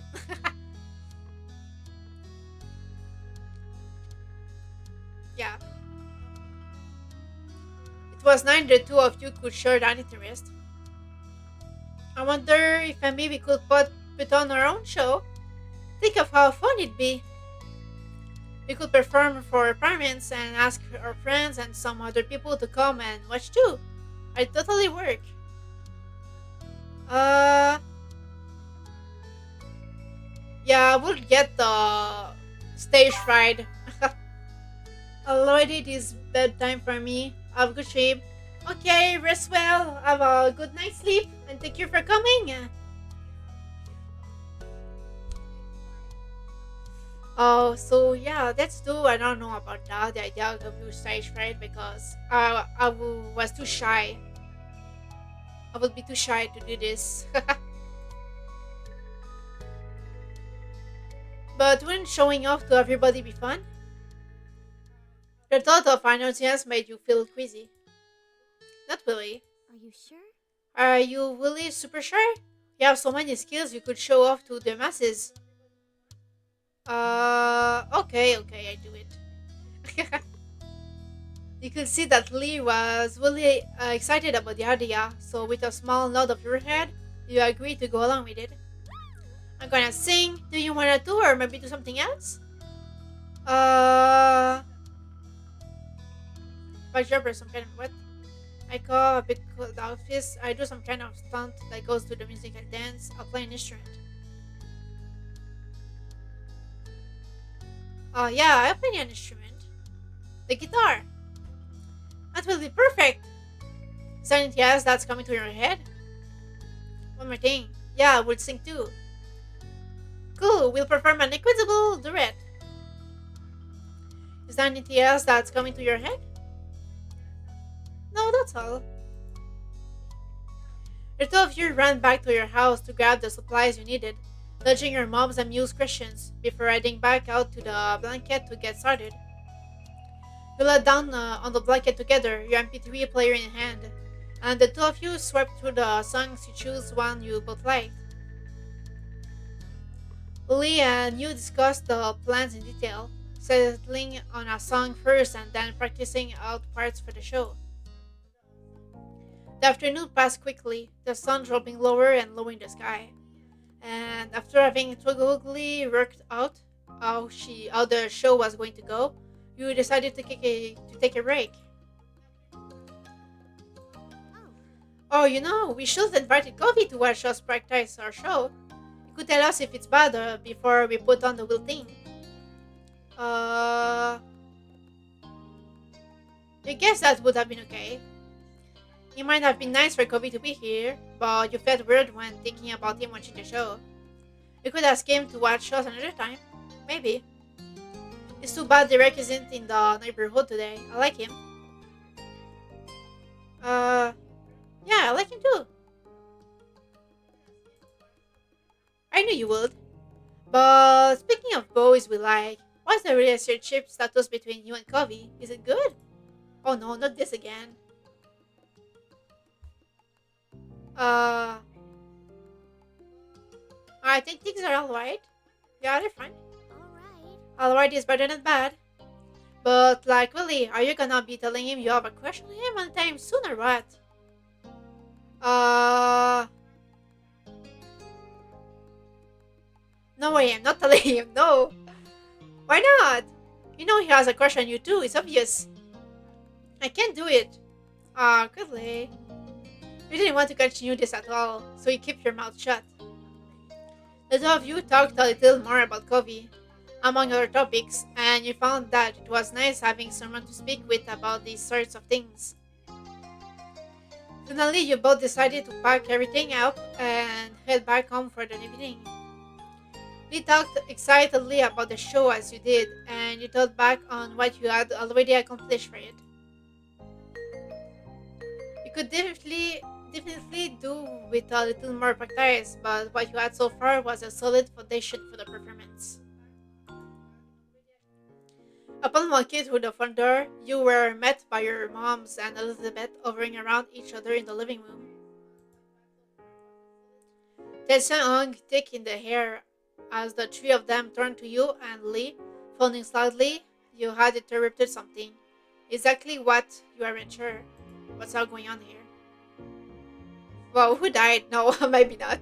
Oh, hello? What's going on?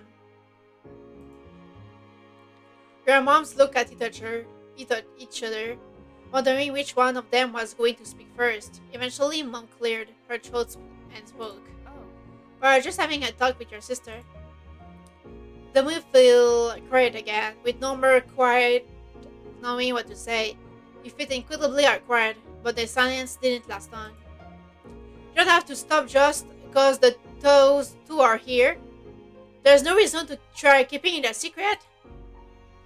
Elizabeth was mad, with her arms folded defensively over her chest, but your moms nodded in agreement with her. well, Elizabeth was asking about her parents, her biological ones. Oh no, I know where this is going. The world spun around you at the news. You couldn't understand why was this happening now. When you glanced at Lee, she shuffled her feet uncomfortably, as though she didn't know if she should be there or not anymore. You didn't know either. Hi, Demon Slayer! How are you going? Your moms had always been open and honest about the fact that neither of them had given birth to you or your sister, but the details hadn't been fully explained before. It made sense that Elizabeth didn't know a lot about her biological parents and wanted to know more. You just hadn't ever thought you had accidentally stumbled onto it. Elizabeth looked at her parents expectantly. She wasn't going to let the unintentional interaction derail things. We don't want to keep that information from either of you. It's your right to know your past. But we did want to wait until you asked us to hear yourselves. Well, it's happening now, so? Your mom shared a nervous glance, and Ma took in quick breath before speaking again. I adopted you from the Philippines when you were just a baby. Doing well, what about you? That's good to know. I'm going fine too, thank you. Elizabeth dropped her arms, her eyebrows shooting upward in surprise. Wait, I wasn't born here? no. No, you weren't. You could clearly see that your sister was appalled by this information. You struggled even more with what to do or how to react. Am I gonna have to pass some tests to even be a citizen? No. No, you're adopted into the country. We took care of things. You're already a citizen. You have nothing to worry about. I followed all the laws when it comes to bringing a child into the US. Nothing can be held against you. Elizabeth sighed, placated with the information but far from happy. Who are my parents? As people, why did they put me up for adoption in the first place? Ma softly put her hands over Elizabeth's shoulder, trying to provide some support before she gave her the answer. I am so sorry. So sorry, sweetie. Your parents were reported to have died. They didn't go into details on the specifics of how, but you are an orphan. I wish we had better news for you, Elizabeth. Elizabeth was torn between emotions, her eyes filled with tears as she threw her hands into the air, settling or enraged. Great! So I can never meet them even if I wanted to. Not that I could anyway, since they live in another part of the world while when they were still alive. Elizabeth turned her back on you and your moms and started off, sprinting up the stairs and to her room before anyone could stop her. I have to go and talk to her. Ma immediately started to follow her, while Mom gently held her by the arm and shook her head. We should give her a little space to process it all. Your mom said hung now low, but she stopped walking. With Elizabeth now gone, the two of them seemed to remember you and Lee were still standing awkwardly off to their side. I'm sorry you had to see all that. It's not how I expected it would have happened when the time came. But since it's the topic of the day, is there anything you'd like to ask? You deserve to know of it all. He patted your back and gave you a expressive look. Yeah, I would want to know. Your parents both nodded in sync to your reply, ready to talk. I can leave if you wanna have things prepared. No, you stay, please. You're more sportive. I can do that. He shifted a little closer to you in spirit, and you were glad to have her there with you. It made you feel a little stronger somehow. You turned to face your parents again, preparing yourself for what they were about to tell you. Mom was the first to speak, her voice quivering with emotion. You were adopted as a baby, but 2 years after Elizabeth. We used a different organization at that time, and you were adopted within the US. We're sorry to tell you, Clay, your parents had also passed away, and no other family member took you in, if there were any. That's why we wanted to wait until you asked. We didn't want to suddenly drop that in your lap. We wanted you to be prepared. I'm sorry. We're sorry, Clay. They gave you a reassuring squeeze on your arm to show she was there for you. Uh,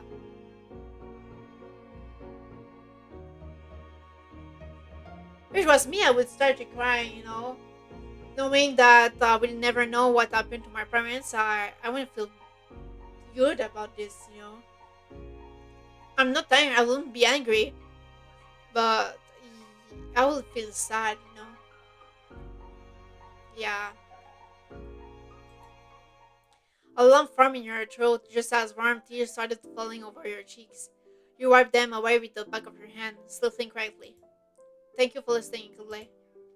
If there's anything else you want to know, all you have to do is ask. We'll do our best to answer any questions you have. Are you okay? How are you feeling now? Are you going to be okay? Lily watched you closely, as though judging how exactly she should react to what was going on. Uh,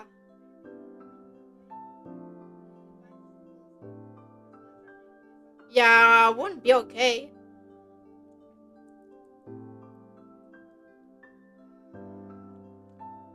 I won't be okay about this. I feel it's not their fault, but I think, yeah, I would maybe feel a bit anger and sad because I would be like, I wanted to know them before, like,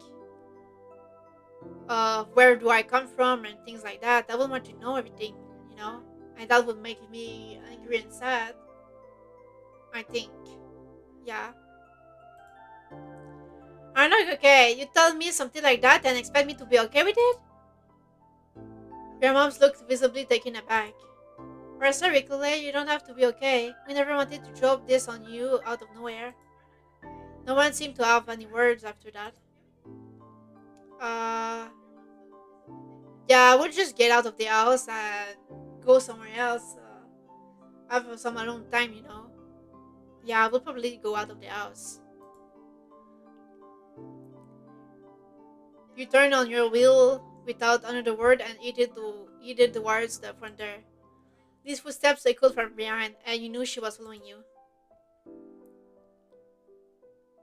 Yeah, I wouldn't want to stay alone. Oh. Okay, I'll wait for you here, but I really hope you'll be alright, Clay. Without knowing where you really wanted to go, you began to walk down the street quietly, dragging your feet. You turned and kept going, unsure of what else to do. Being upset had blinded you to everything, and you wanted nothing more than to just get away from it all. Eventually, you found yourself at the beach, your feet sinking into the soft sand while you looked out over the sea ocean. Uh, you took off your shoes and placed the sand over to the water's edge, letting the cool ocean swirl around your bare feet. It was comforting being there, with the ocean breeze rustling your white hair and the smell of salty water filling your nostrils. Eventually, you took a seat down on the ground, watching the sun as it dipped down further and further towards the horizon, before it disappeared completely. The sky shifted from blue and pink to orange and then the deep blue of night. A sudden shout drew your attention away from the sea. Someone was calling your name. Your head snapped to the source of the yells. At the edge of the beach, where grass met the sand, was a silhouette in the darkness, but the person was still unmistakable for you. It was Covey. Between I've never played this game, I've only seen it on stream. Yeah, it's a visual novel. I don't think it's that much known. The name is Our Life Beginnings and Always. It's really cute and quite emotional, as you can probably see. It's free on Steam, but you can buy the DLC to extend the game for more, you know. But you can play the whole game free. What was he doing here? His eyes settled on you ahead, realizing you were in fact there. He rushed down the shore to where you sat. You could tell he was out of breath when he approached. You rose to meet him. Kobe, did something happen? No, not to me anyway. I want to know what happened to you. I went to your house to say hi, but your parents said you were gone, that you needed to go to get away. What's wrong? I mean, I had to think something was going on after something like that, so I came to find you. Now we'll so try this game. Yeah, you should. If you like visual novels, I think you'll like it. It's really sweet and cute and emotional. uh,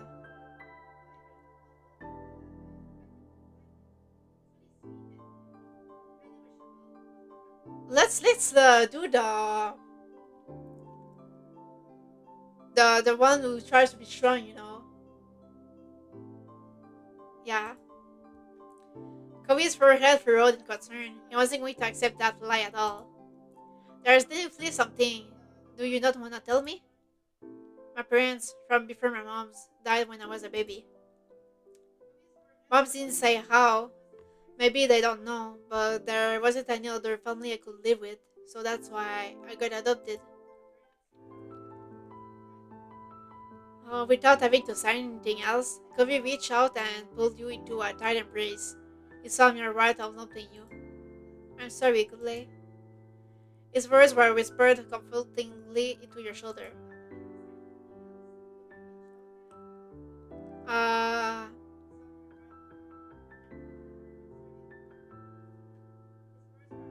I would start to cry. Yeah, in this situation, I would start to cry.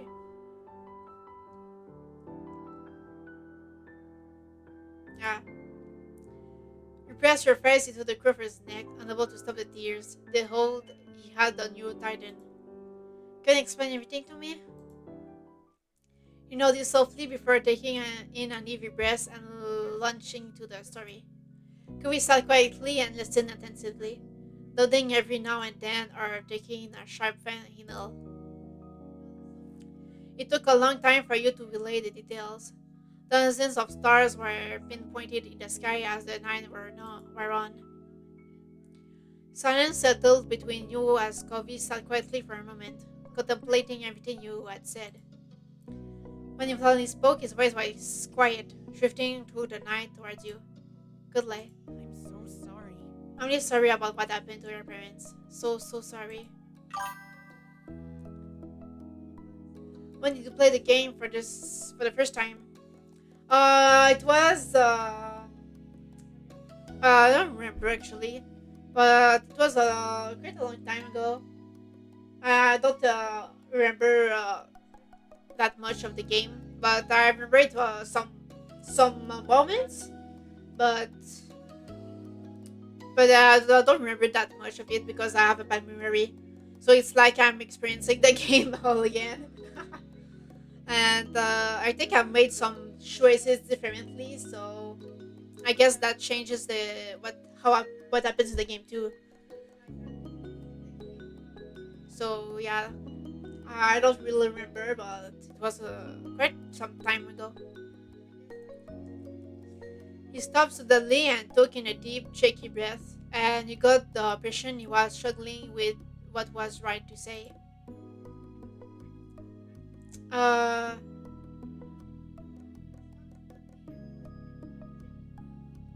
I would be sad that I will never get to know them. I never find out what they're doing or what they're like as people. It's just all a gun. Kule, you're not doing anything wrong. You know that, right? I think that you can be as sad as you want for as long as you need. Or you can feel okay about it whenever you want to. He sighed and ran a hand through his hair as he looked over the scene. It's okay. I guess what I'm trying to say is whatever you feel about it is how you feel about it. You don't have to force yourself to be different.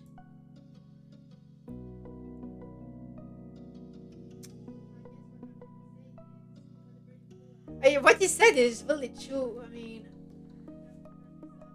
the emotions should be just felt, you know.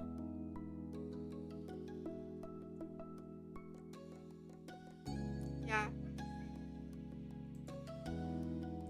Even if what he said was true, the situation will still upset you. Still quietly, you wiped away your tears with the back of your hand. You didn't see how you could ever move past this. Kawhi smiled at you a little, and you could tell he was trying to be comforting. And your moms definitely don't. It doesn't matter if you're not blood related. You're definitely family. I can see that, and I hope you can too. You felt the reassurance in his eyes. Hey, the sudden voice of your sister behind you made you jump. You saw her standing a little way away. She walked closer, and you didn't quite know what to do or what she was planning on saying. So, Would you mind going? I want to talk to you just quickly. You can come back. It's not gonna be forever or anything. Kobe seemed equal parts concerned and skeptical. Leaving now wasn't a concept that thrilled him. Yeah, you can't ask that. I mean, he's trying to comfort me. You can't tell him to go away. Quickly, please, this is perfect. Elizabeth gave you a hard stare, and eventually you relented. You waited until the two of you were alone before fixing her with a cautious stare. Elizabeth folded her arms, looking you over. Did moms tell you about your parents too?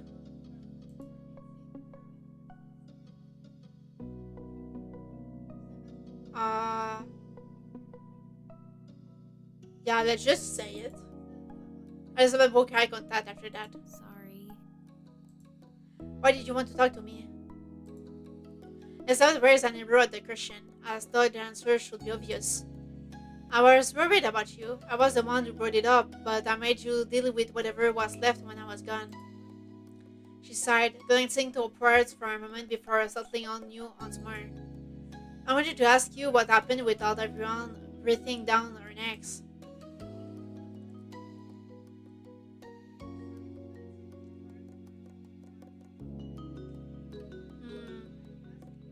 I wouldn't be mad at her. I mean, she just wanted to know information, you know. She's the same. I wouldn't be mad. She stuck her nose up a little at that, but her smile was soft. All of this, it upset me. She slid back into a skull. I'm sorry, Clay, it's a pretty depressing topic. Yeah, you have to be born in the US to become president. What? Where does this come from? What? Yeah, never heard of that dream of hers before. She noticed your involvement and continued. I get that. Yeah, I mean, where does that come from? I get I was never gonna be president, but it just feels weird having stuff taken away, not even getting a chance at it. I don't like having to know that when I was born, I was gonna have a completely different life. So it's weird I can't even think about what it looked like in my head. I could spoken of the language, lived away from everything I've ever seen here, had someone else as my sibling, and then my parents died, and I was adopted, and the life I got became a totally new thing forever. I can't go back to what it was even if I wanted to. But all of that has to do with being president. Unhappiness settled between you and the person who became your sister. Uh,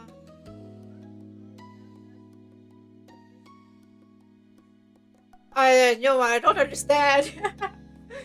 I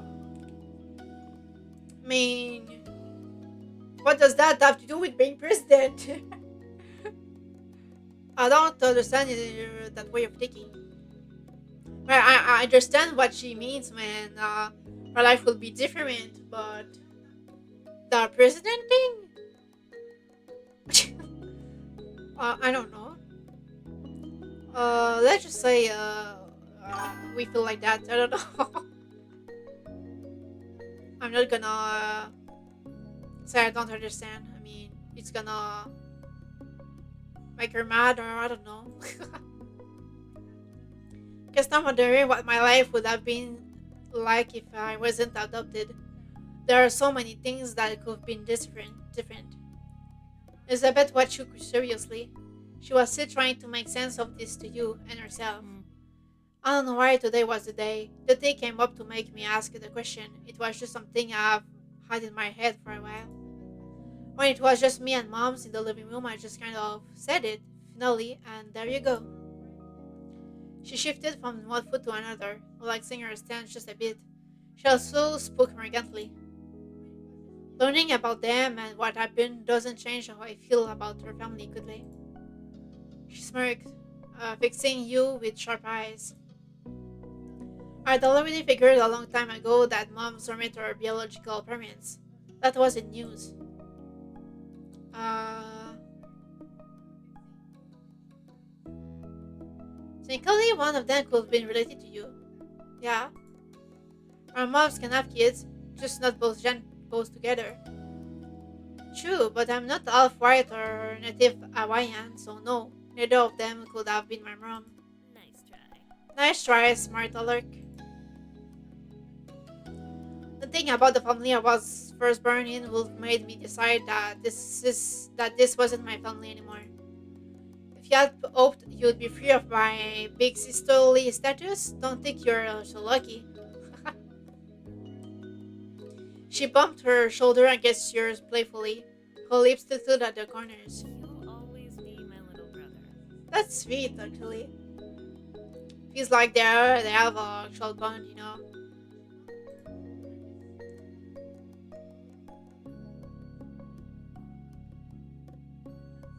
Yeah, let's go with the more lightly mood. Uh, it was with my family too, yeah. Chuckling, she seemed pleased with how the conversation had gone in the end. Ready to head back home? It's been a long day. We gave her a nod. Come on. Come on, you two, let's go. We walked home together in a comfortable silence down the well-worn street. The familiarity of it all felt nice. When you stepped through the door, you found your moms quietly sitting together at the kitchen table. Their heads snapped up and they got to their feet to meet you, Ma giving you a careful smile. We're so glad to see you. I'm sorry for snapping at you earlier. You don't need to apologize, sweetheart. We're just happy to have you here again. Ma then came over and wrapped her arms around you and Elizabeth, giving you a tight hug. It didn't take long for Mom to join in, putting her arms around the both of you. We really couldn't have asked for better kiddos. We love you. Oh, that's all so sweet. More than we could ever say. Moms.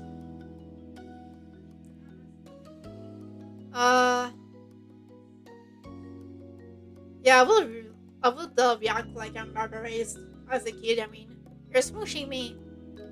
You all chuckled, the rumble of laughter shaking you all as you continued to hold each other tight.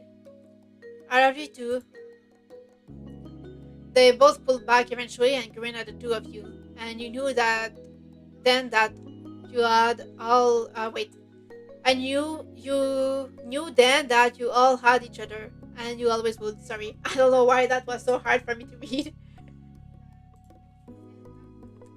Hey, I hope you're alright.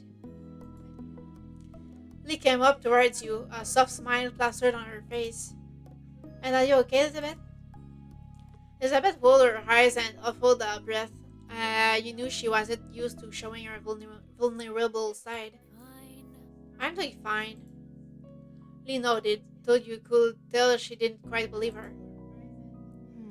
Well, now, since we're all here, how about we do something together as a family? That sounds like an excellent idea. We should have some fun before the night's over. I love the sound of that. Okay. Kevin looked a little bashful, like over being included as a part of the family, but he tried to not to pay much attention to it. Why not? You heard the smile that threatened to tilt your lips, knowing that Elizabeth must have been in a good mood if she hadn't even teased Covey for being part of it. And no matter what she could have said about it, you wanted him to be here. He was someone who was really important to you. Who's got a suggestion? It should be something we can do here in the house, with everyone in the same room. You suddenly remembered the show you and Lee had been working on earlier. Uh,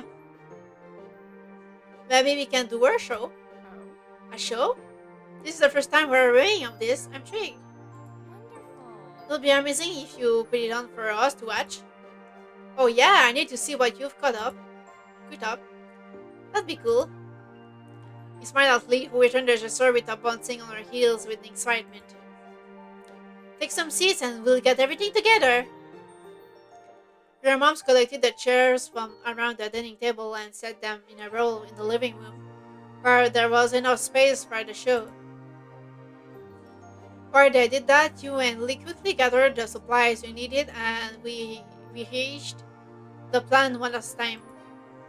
You listened to the song you had chosen one last time, and you collected your instrument from your room, making sure it was ready to go. When the two of you returned to the living room, everyone was sitting and chatting among themselves while they waited.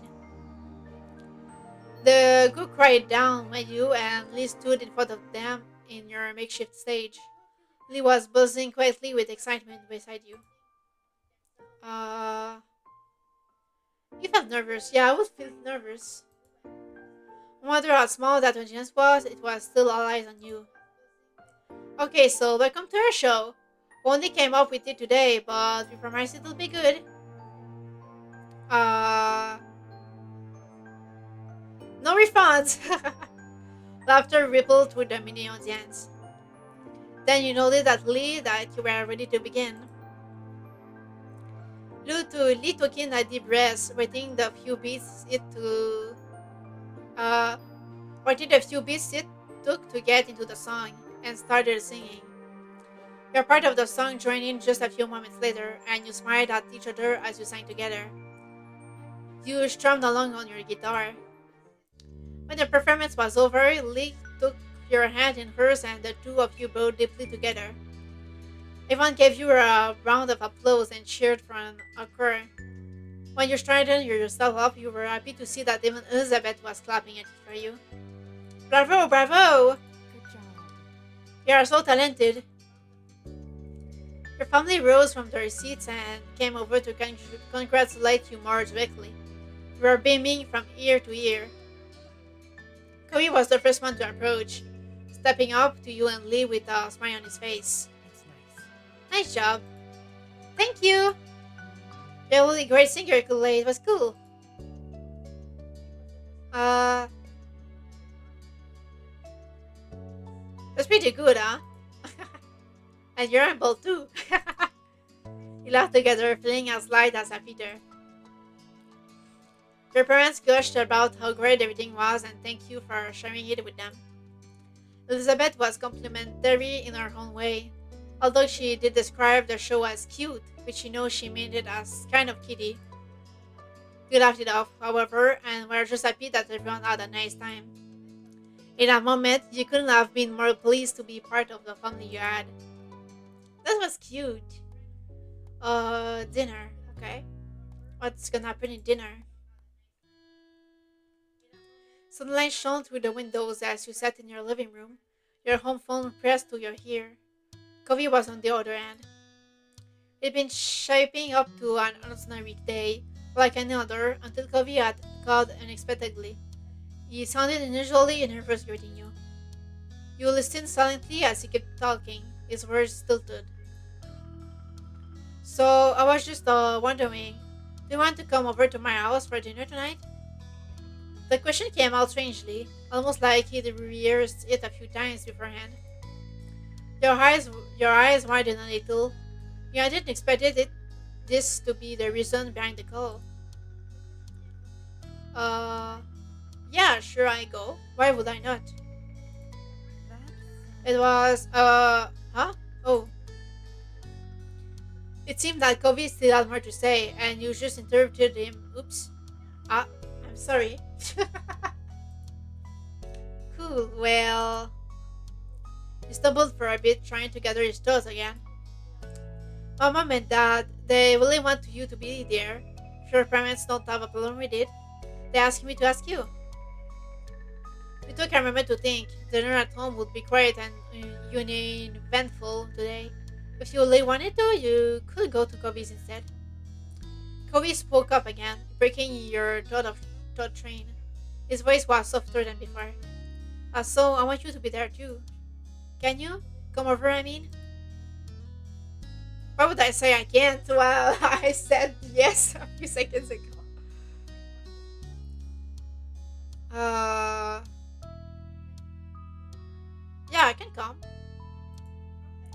Thanks, Clay. I'll let them know when I can. He sounded noticeably relieved by your response. Was you coming over for our dinner today that serious? He spoke to you for a little while longer to explain what time to come over and other details, then hung up. And that was that, for now anyway. Soon enough, the sun dipped out of the sky and evening came. It was time for you to head to Kobe's house. After letting Elizabeth know you were leaving, she didn't look away from the TV. Just granted you made the small journey across the street. You knocked a couple times on the door to the condo. As you waited for an answer, you found yourself contemplating being a guest.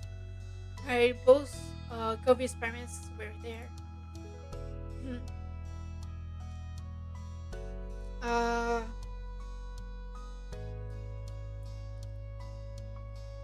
uh, it was exciting, I guess, but I will still be nervous, you know. Or maybe not since we're all close. No, I'll be excited. Yeah, I thought today was going to be boring, but it turned out to be much more interesting. You didn't get too much time with your thoughts, though. The door opened soon enough. Kobe's mom, Kira, stood in her frame, smiling warmly at you. come on. Hey, Akudle, welcome. Please come on in. She opened the door wider and moved to my room. You stepped inside, allowing her to shut it behind you. Thanks so much for coming over. I know it was kind of last second. Thank you for having me. Of course. Of course, just make yourself at home. It's not my home, but I've been given permission to say that. Hey, Kudle, welcome to our humble abode. You jerked your head towards the sound of Mr. Holden's voice. He waved at you briefly from the kitchen, with his back turned and a large spoon in hand. Hope you're hungry because I'm wiping up a lot of tasty stuff. True to his word, you heard something sizzling on the stove. Close your eyes and inhale. It smelled spicy and savory. With Mr. Holden busy and Kobe nowhere to be seen, it was just you and Kira. She gave you a wide smile. It sure is. Well, I've been barred from cooking the other time I'm staying here. Can you believe that? She nudged you with an elbow. Mr. Holden scoffed good naturedly, then spoke from over his shoulder. You're on vacation, Kira. You need to accept that already. She yelled back, amused but obvious on her face and in her tone. People still cook when they're on vacation. Everyone's got to eat. That's true. It's not like I'm some celebrity who can go out for every meal or hire a private chef. Sorry. Well, in this house, you're a VIP. Kira smiled and shook her head quietly. Then she turned to face you once more. Well, Swear reluctantly, here I was trying to strike up a conversation with you, and Cliff just had to butt in. I don't butt in. She eyed him, chuckling in disbelief. He wasn't exactly disapproving her point with that. He will lean over to whisper to you. It's okay, he likes to be included, but since Clifford insisted on cooking all by himself, he'll have to wait. The two of us can chat. Her next question continued to be said in a harsh tone, just to be safe. so? So, how are you doing? Um, why would I not answer? That's kind of rude. uh, I'm doing good, yeah. That's what I like to hear. She opened her mouth to say something more, but some lightly pounding footsteps caught your attention. You checked to see Covey emerge from the hall a few moments later. He might have heard all the commotion and left his room to see what was going on. He quickly took stock of the situation. His cheeks tinted pink as the sight of you studying in his living room, and his hand came up to rub his arm almost bashfully. Good lay, you made it. Thanks for coming. Covey's voice was unnaturally loud, as if he thought you wouldn't be able to hear him from where you were, only a few feet away. Hey, weirdo. What? Why do you call me widow? MC? What? Carry frowned at your playful reading. Weirdo? Yeah, why did we call him that? Yeah, because you're being all weird. Oh my god. He huffed, but he didn't deny it, which meant that he knew he was acting tough too. It was when you glanced away from Covey that you spotted his parents watching the two of you interact. Covey noticed their stares too, meeting them with narrowed eyes. So, Are you having dinner now? Not yet, but I'm still cooking. Alright, I'm gonna go back to my room. As you turned to leave, he bent his head to the side to face you. You coming? The question was quiet, but you heard it clearly. He smiled, pleased that he asked, and nodded in the affirmative. Kobe turned fully and made his way down the hall. Have fun, you two. We call you when food's ready to go. With that, you followed after Kobe. The two of you made your way down the hall.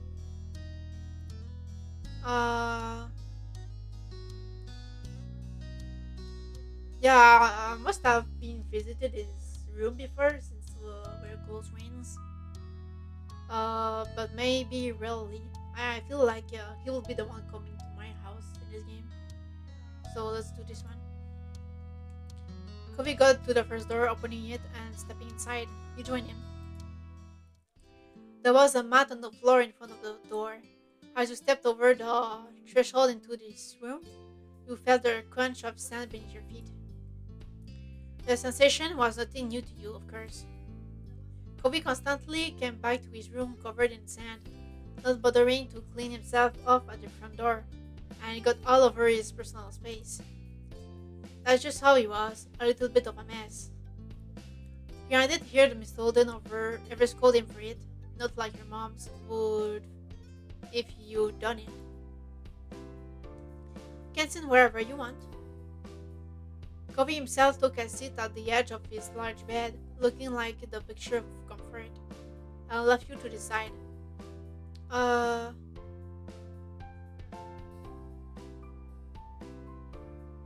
Maybe not on this bed.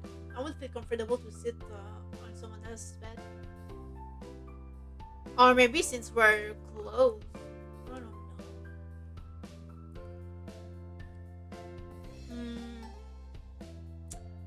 You know what? Let's sit behind him, next to him.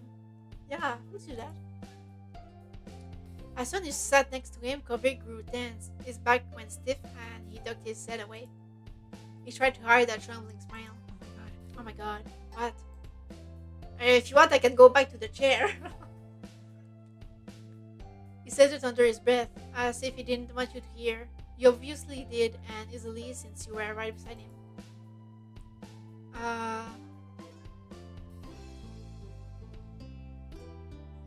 Uh,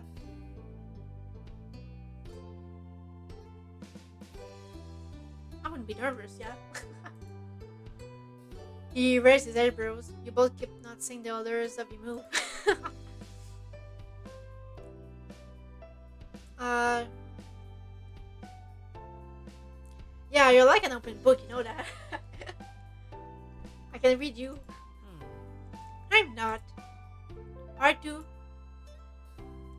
Chris squalled before shifting nervously on the bed. He pointedly glanced away from you, the tips of his ears red. With the silence growing, your gaze began to drift. You stared at the bright fish swimming in the tank. There were a bunch of them floating to and fro in the open space. They stood out starkly against the green aquarium plant. How long have you had those fish? I guess. My dad bought them for me not very long after I moved here. I guess it's been years now. Oh, that's a long time. You peered carefully into the tank. The fish looked to be doing well. You must take good care of them. Most of them were small, but there was one especially big one. What are their names? I don't name them. Well, not really. You lifted an eyebrow at that. He continued the explanation sheepishly. I mean, Mostly, I just call them things based on what they look like. Squirt for a small one, tangerine for a woolly orange one, that sort of thing. I've had a lot of fish, and I'm not that good at coming up with names. You found that funny, yeah. I'm not good with names anyway, so I feel them. Who know that was a weakness of his? It was an entertaining revelation. Oh, a couple of them have other types of names. He pointed to a small orange-ish redfish. It was minding its own business, away from the others. My dad named her Dreamcatcher, and that other one's Mark. Mom came up with that one. Kobe smiled to himself, his eyes reflecting the glow from the tank. You let other people name your fish? it's nice. Yeah, it's nice. He then turned to you, tilting his head to the side. There was a considering look on his face. Do you wanna name one? Uh, can I? His smile grew a little at your interest. Sure. There's a few who don't have names right now, the newer ones. You can pick which you wanna name. He pointed each of the recent acquisitions out to you. The first was the smallest fish in the tank. It was completely arranged and zipped all over the place, from the laps around the others. The second was slightly bigger and red. Its tail was dotted with black spots, which almost resembled freckles. The last fish was the biggest one. Its multicolored scales rippled under the bright light of the tank as it slowly made its way across the vast expanse. You went with the biggest fish.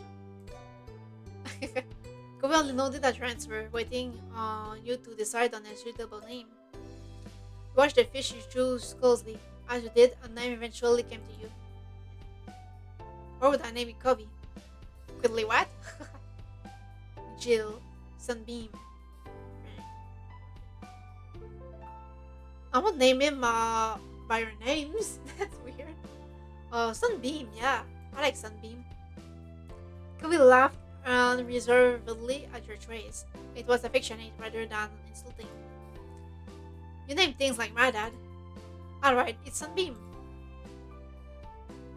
With that, his attention moved from you to the tank. He peered fondly at it and its inhabitants. He smiled proudly at Sunbeam as it swarmed through the tonsils of the plants, disappearing then reappearing so soon after. You noticed then that Kobe was sitting closer to you than he was before. He must have scooted over at some point during the conversation. His clothes, your shoulders were almost brushing against each other. Your heartbeat picked up a little at the realization. You know, I'm not allowed to have pets in my house, not even fish. The corners of Kobe's lips turned down at that. That doesn't sound fair. It's not like fish would make a mess of your house or anything. You just gotta take care of their tank and feed them, and they'll be okay. Yeah, that's true. Why don't I get out to have a fish? Uh, why mamas can be straight over the weirdest thing sometimes. Yeah, they trust Elizabeth and me to go around the neighborhood alone, but they won't let us have a pet. It doesn't make sense. Maybe when you're even older, they'll let you. I don't know. They seem pretty against it. Our current conversation brought to mind a memory from years ago. We launched into it without any warning, ending her breath confused look from Covey. One time, Elizabeth come back from playing at the beach and just shut herself in her room. She only came down for food and then she ran back upstairs straight after. It was kind of weird. My mom didn't think much of it at first though. Uh, why the conversation changed that? I mean, we were all talking about fish. I know why he's confused. What are we saying? But then at night, Mom went to her room to say goodnight and started screaming. Mom and I ran over to see what happened. Lizzie had this huge lizard in her arms. Covey's eyebrows rose at that, and he leaned forward in interest. Really? A lizard? Where did that come from? Elizabeth said she saw it half buried in the sand and didn't know what it was. Then she put it out and got the answer. So she put it on. She hid the lizard in her room for most of the day because she wanted to keep it. Mom and Ma were not happy. They were worried about putting it out during my night, but she was going to have to let it go in the morning. Lizzie was well upset. She did bring it back to the beach eventually, but she wouldn't talk to anyone for days. When she did get over it, it was almost like it never happened. We laughed thinking back to that time. Elizabeth had always been stubborn, but when she was younger, she forgot grudges quickly, and it wasn't so easy. Covey had been quiet for most of the story, apart from the reveal of the lizard. He had a thoughtful look on his face. I can't even imagine what it'd be like to have a sibling. He gave serious thought to his statement before he told him. It's not an Angelo, but my sister is Elizabeth. Oh my god. Let's not say that. It's kinda mean. Too mean. There are ups and downs, yeah. It's fun to have her there when she wants to be there. But now Elizabeth barely feels like hanging out with me. Covey pursed his lips at the words, considering them quietly for a while. Cool. That's interesting. I think your family is cool. I didn't have much else to say, though while on the topic of your family, you consider your relationship with your moms too.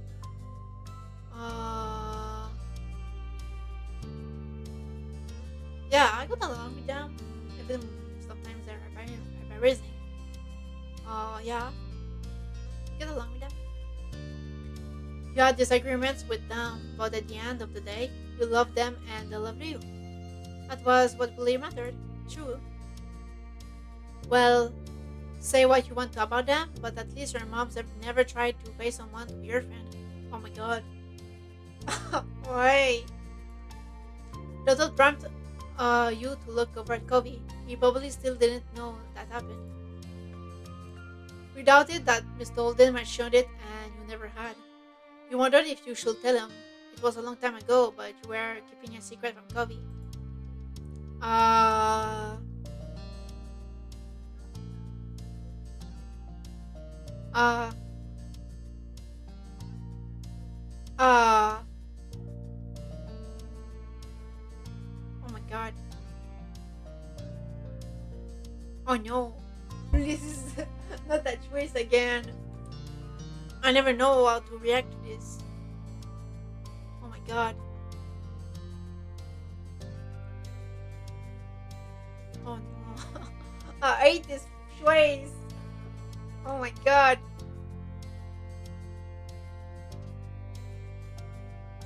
What do you do?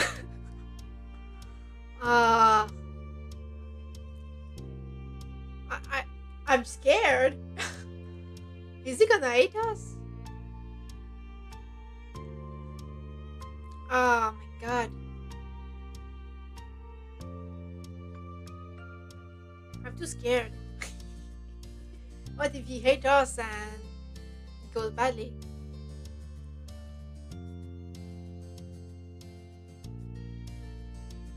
Oh my god.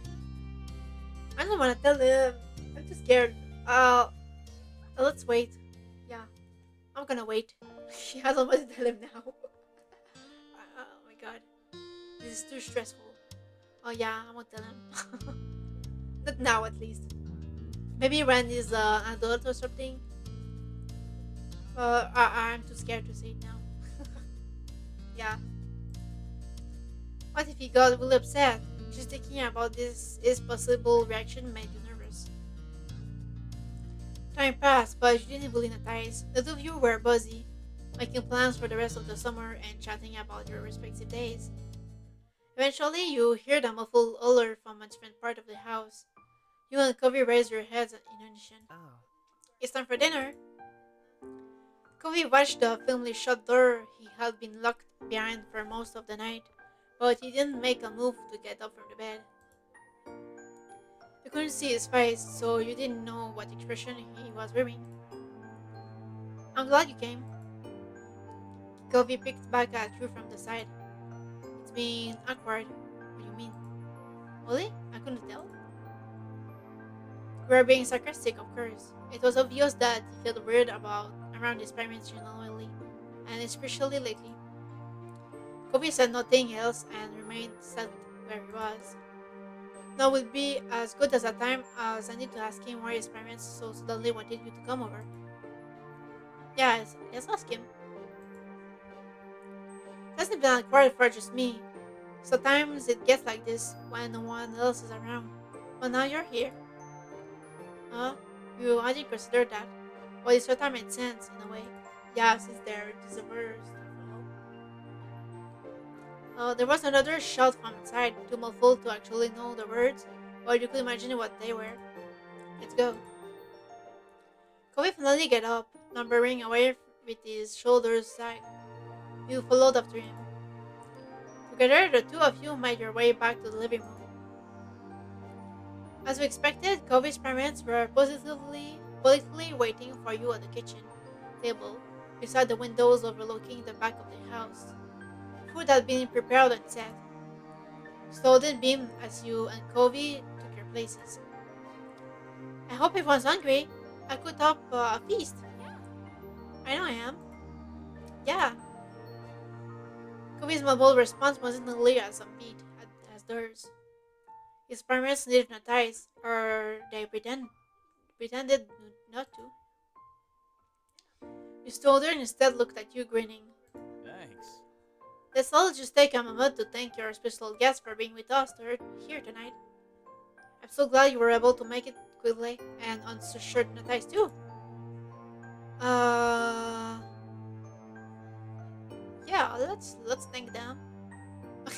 I guess that's the polite way to go. Thanks for having me over. Alright. Well, that's it. Everyone, pleased again. You can help yourself to the food. Upon his arrangement, you looked over the meal spread out in front of you. There was a large garden salad in the center, surrounded by a variety of Mexican dishes. There were a lot of sides and optional sauces to add.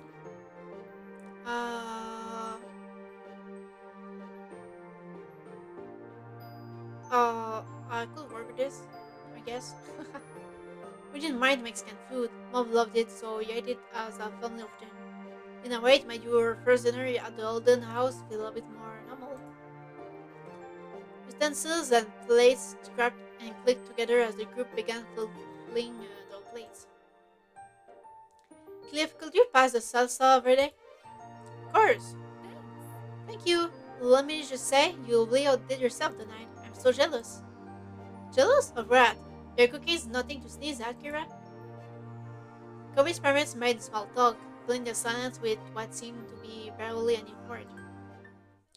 You joined right in without a doubt. I didn't know you could cook. Huh? You didn't? Who do you think has been feeding me and Covey all this time? I don't know. Maybe you guys get takeout and stuff. We could afford it, I think. We still didn't sputtered, acting grossly offended, but he was grinning good naturedly. Takeout! If we ate that for breakfast, lunch, and dinner, we would have made it this long. Yeah, takeouts cost a lot somehow. Kobe's mom leaned towards you, her eyes twinkling merrily. I know it might seem like Cliff is a big goof, but he's got some skills. Hey, Hey now, that sounds less like a compliment and more like an insult. Don't worry about If that's how you want to take it, I can stop you, can I? Such disrespect. I'm in my own home. Sorry, my friend. Everything looks great, Dad, as always. Thanks, Bart. Glad you think so. Kobe smiled.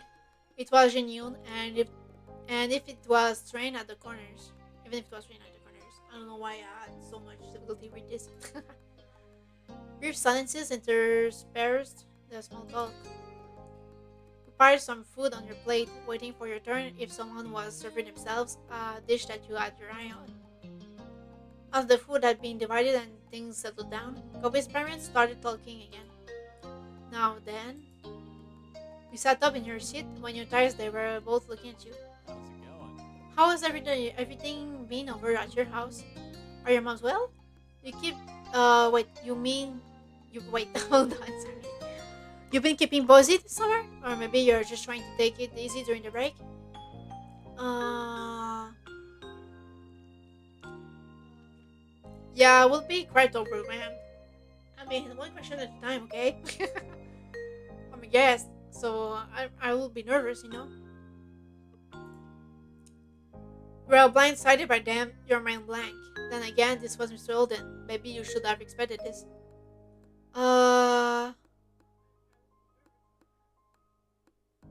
Uh, you told them how your moms are doing. Yeah. Uh, you should ask my friends about it yourself. Oh, she's just trying to make the conversation. Don't be rude. Moms are fine. Yeah. She's kind of busy with work and stuff. That's nice. The doing fine part, not the busy work with Park. Wait. Not the busy work with. Uh, sorry. I think I should drink a bit. The doing fine part, not the busy with work part, obviously. Okay, I think I need to drink a bit. I'm having difficulty to talk.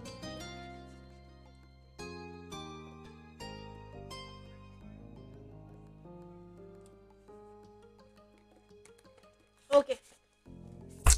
Oops. Um. Okay. Um. Mention things you done this summer. Uh.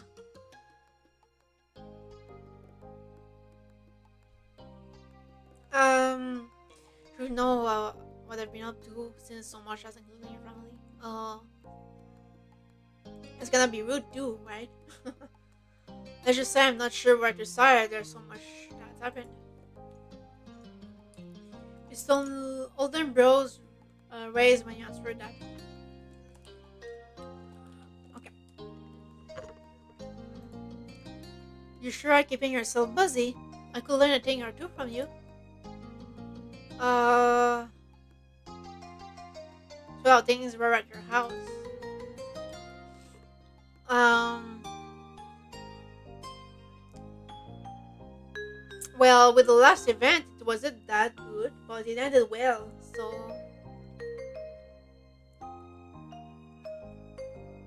let's just say it's all right. Though it's not too bad. And that was that for your question answering. He ran a little along. You could tell she was actually listening to the words you were saying. She was trying to include you, not to ignore you. You know Cliff could lay his will into media? Stoneden's face lit up, and he stopped eating so he could lean forward.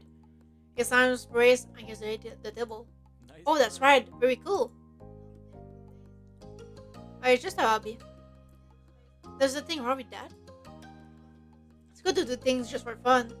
Everyone needs a hobby. I've been thinking of picking up wood carving myself. You couldn't tell how serious he was being about that declaration. Thanks. Chloe's parents were definitely the encouraging type, but you could already tell that much about them.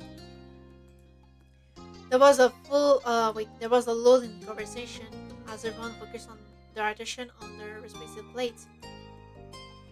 You all noticed for the first time that Kobe's parents were the ones guiding the conversation. You wondered if you should break the silence this time. Uh, Brought up your own topic of conversation, lots of coming up with a conversation topic to them.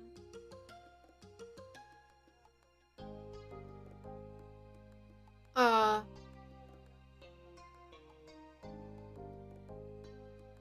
it's not the same thing. I don't know. I still like other things. Would like tell us more? Pano is hungry. Yeah, I know, but I can't do anything about it. He's gonna have to keep being hungry. Yeah. Yeah, absolutely. They look genuinely eager for you to keep talking, so you did. The rest of dinner continues like that, with light conversation as you ate your meals. Eventually, all the dishes on the kitchen table were pretty much gone.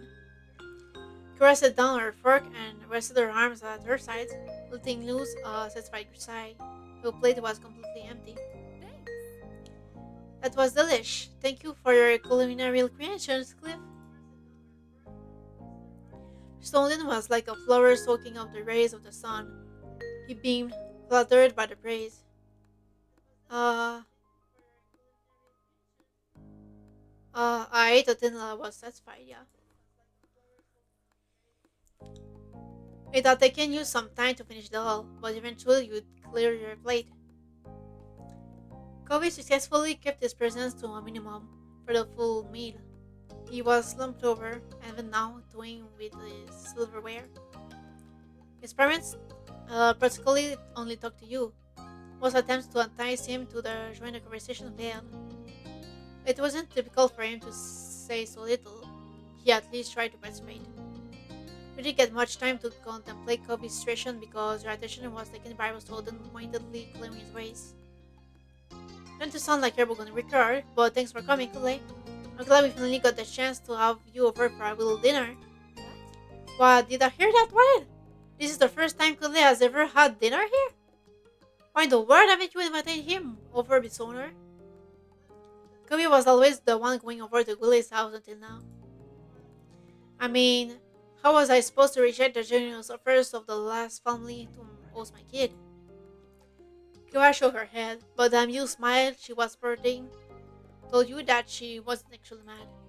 This guy, honestly. Um, the three of you looked at Cove in unison, his small sound being more than enough to get their focus on him after his silence. By now, he'd stopped fiddling with his fork. I. Would it be alright for Quigley to stay over, like for the night?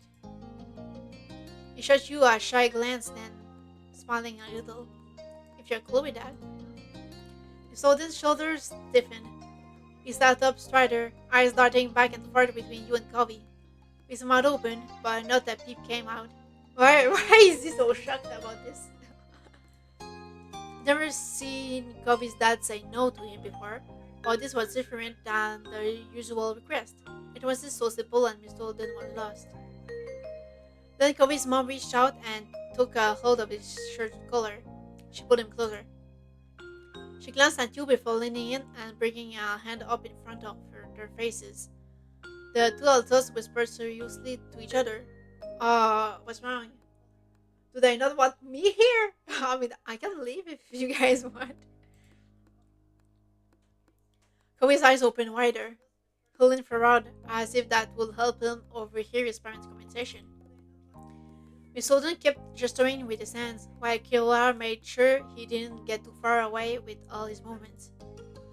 Every now and then, both of them would watch you and Kobe out of the corner of their eyes. What's wrong? It did seem like they were fighting to you. They looked more like some kind of tiny sports team having a private bundle. Huh? What's going on?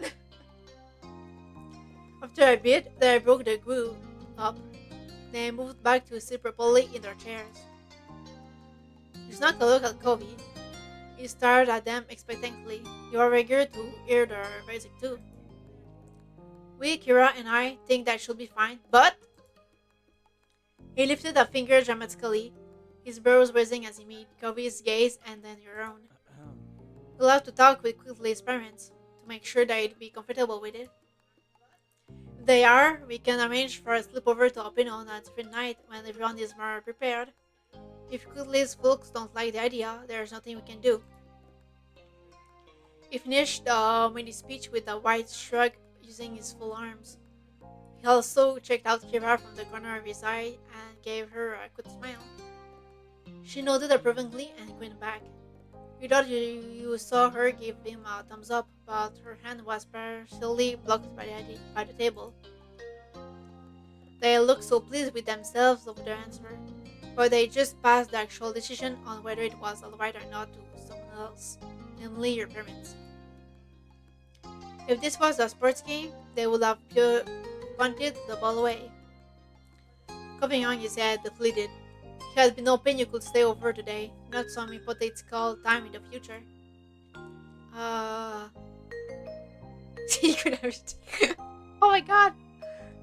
That's snitching on him!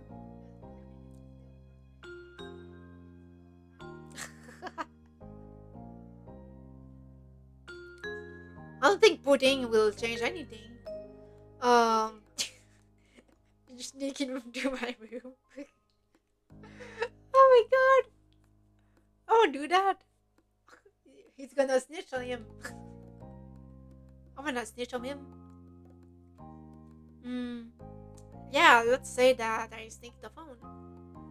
We can talk all the night on the phone, you know? It's like the same. If you get your home phone too, then we can still talk even though I'll be back home. Kobe's eyes sparkled at the suggestion.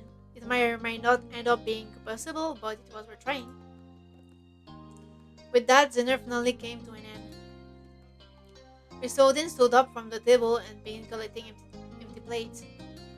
Kobe was asked to help out, which he did with little fuse.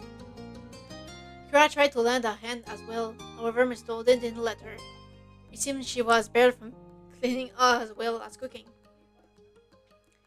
You weren't allowed to ship in either, since you were there as the declared guest of honor. Although the meal was over, the night wasn't. It looked like you weren't going home just yet after all. You were asked to wait on the couch.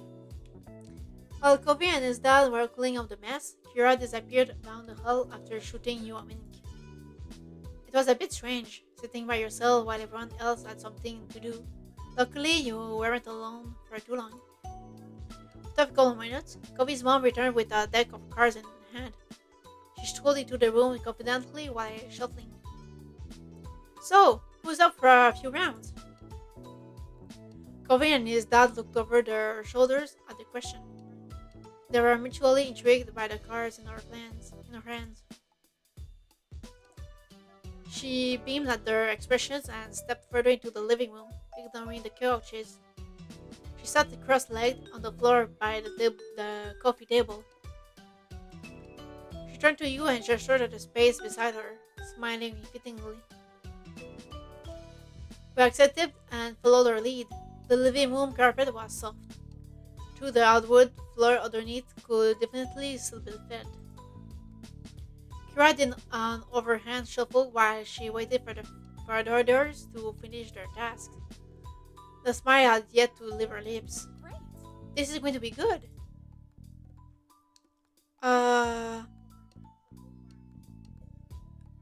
Yeah, sure. I enjoyed her enthusiasm. Kobe's mom was funny, upbeat, and easygoing. He leaned closer to watch her expertly shuffle the cards. It didn't take much longer for Kobe and his dad to warp things enough to call it good. Kobe's dad appeared first, followed closely behind by Kobe. We saw them rub his hands together in anticipation. Alright, I'm ready. As he took a seat across with you from the floor, you noticed that Cove hadn't joined him. He went straight down the hall instead, without even a word. He stared on confused as he disappeared through his bedroom door. Cove's parents didn't look concerned at the stunt. Kira nonchalantly split the deck of cards into two and shuffled the elves together while offering an explanation of sorts.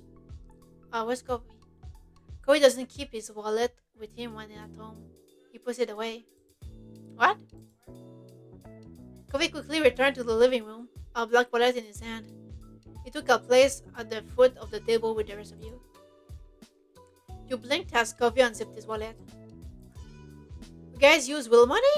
Even when you're only playing cards game with each other? While you sat there, your hands idle in your lap, the three shot looks at one another and sized each other up. Yeah. That's right. $5 per round per person. Winner takes all. Go big or go home. Oh? Are you planning on kicking Clay to the curb? Or do you intend on donating to the guests of honor spot, Mr. I. Goller? Mr. Older narrowed his eyes and leaned back against the side of the couch, completely at ease. No worries. If Clay wants to play, I found his way in. Don't you worry about it. He rested an arm across the top of a knee that he propped up. Kobe's dad was acting slick in a way you'd never seen before. Uh.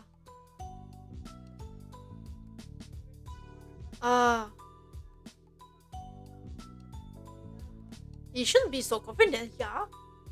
I might be good. But I'm bad at gambling in real life. But maybe my character in the game is good. Maybe. Are you sure? I think it could be spelling your doom. Right you are, could lay. I hope you can back that attitude up. You know I can, Kira. You can let me pay for Kudley. He's my friend.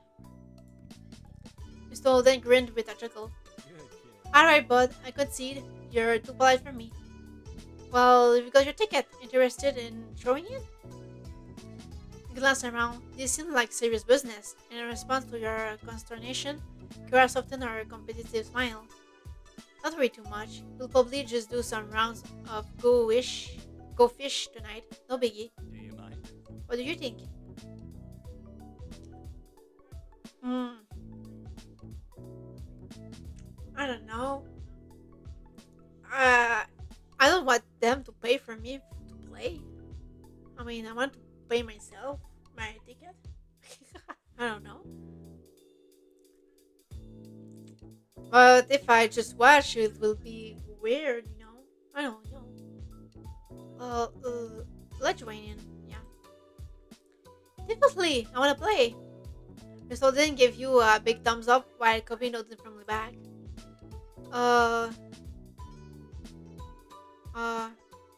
Let's say was decent. Sometimes you won, sometimes you lost. You like to think you weren't bad at it though. Fantastic. We'll play for however long everyone wants to keep going. Or until people start running out of cash but are still refusing to quit while they're behind. Speaking for yourself, I see. With a laugh, Kira nudged you and using an elbow, but then motioned towards the other two with her chin. Don't be fooled by their soft faces. These boys are sharks. In reaction to her words, Miss Golden smirked and Kobe's eyebrows became more angled. He seems mad. Kira's phrasing made you think back to when you were young, specifically of Miss Holden's favorite shark pants that he used to wear all the time. Perhaps they had been a fit for him in ways you didn't know of. You could feel the tension in the air. Kobe and his parents glued their eyes to one another. Then all placed $5 bills in an empty space in front of them. Kobe dropped an extra one for you, giving you a tiny smile after he did. Once this was done, Kira began dealing out cards to everybody. It was time to begin. The first round came and went quickly, with the group getting into the groove of things. You won right away, which meant you had money to keep playing the second round. You're a natural! Nicely done. You'd better keep those wits about you for the next round, though. As the night went on, so did the games.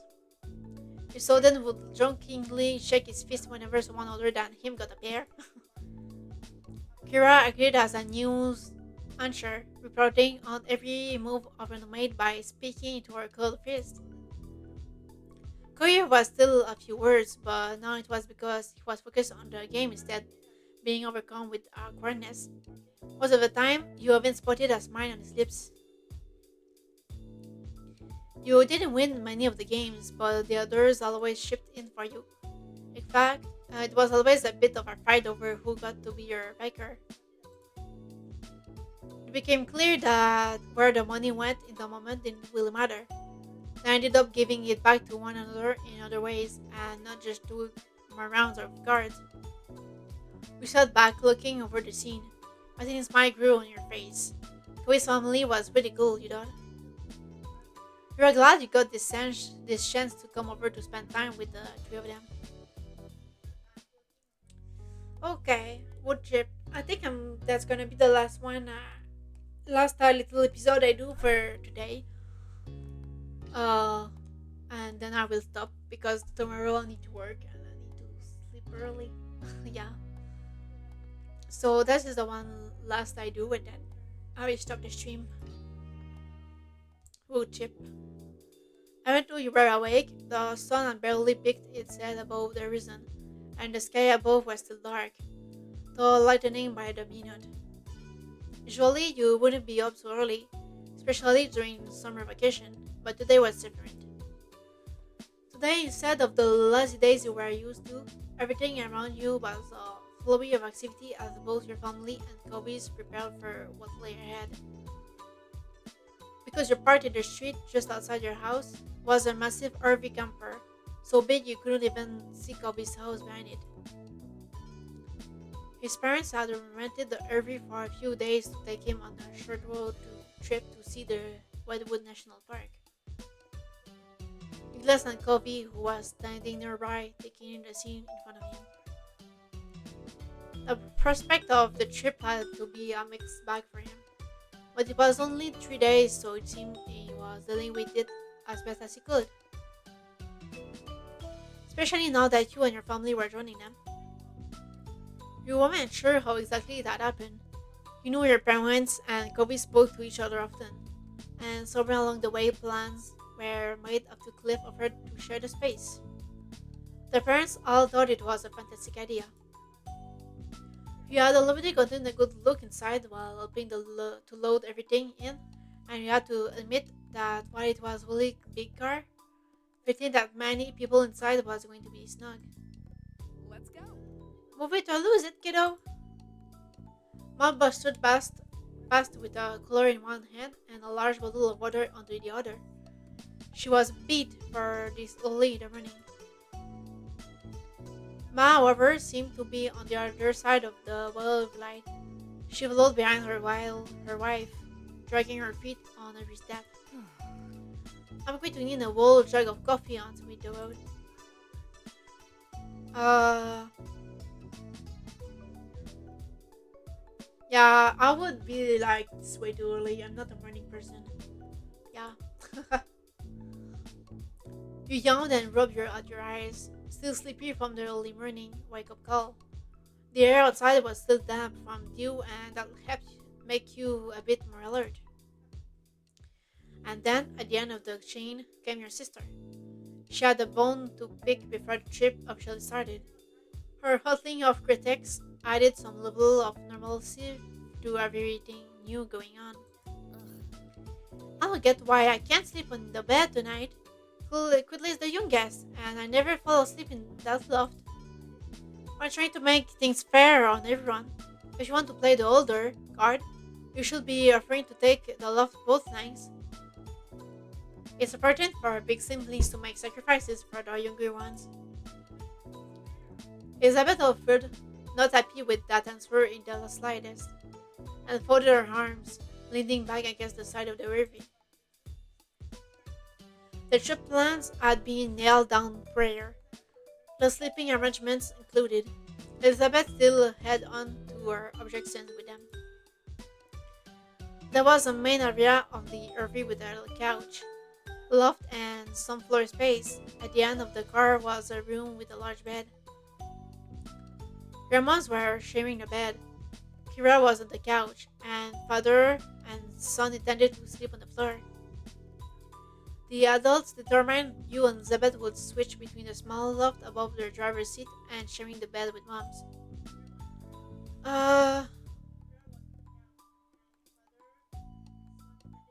Uh, yeah, that's unfair that Kobe has to sleep on the floor.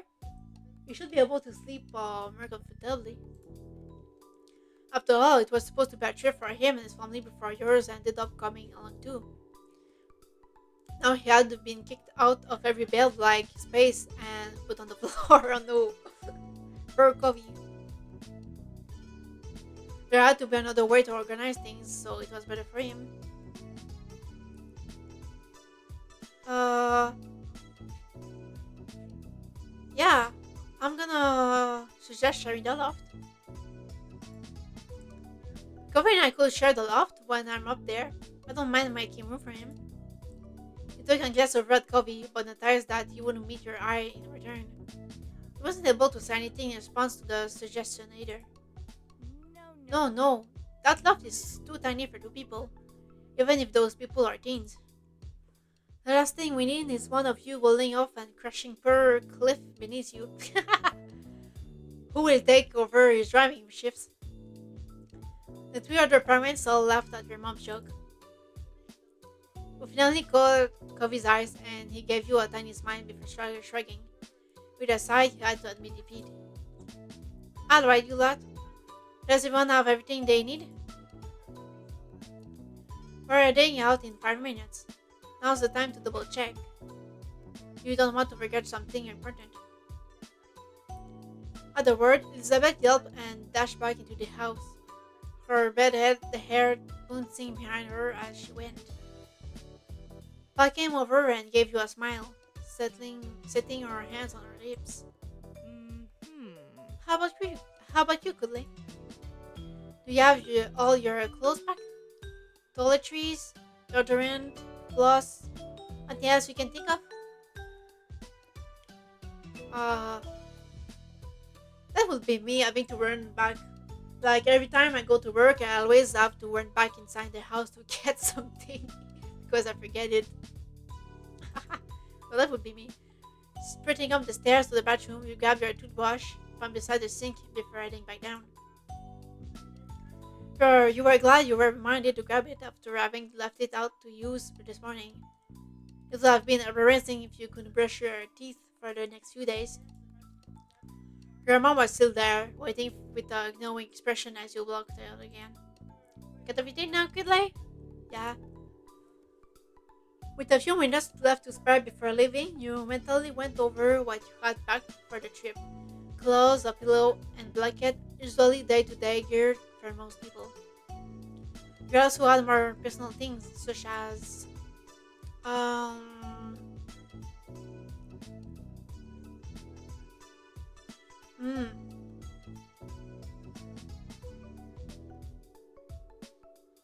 me, I would have this a portable gaming console, but since we're in the game, might as well do RP and go with pencils and paper, right?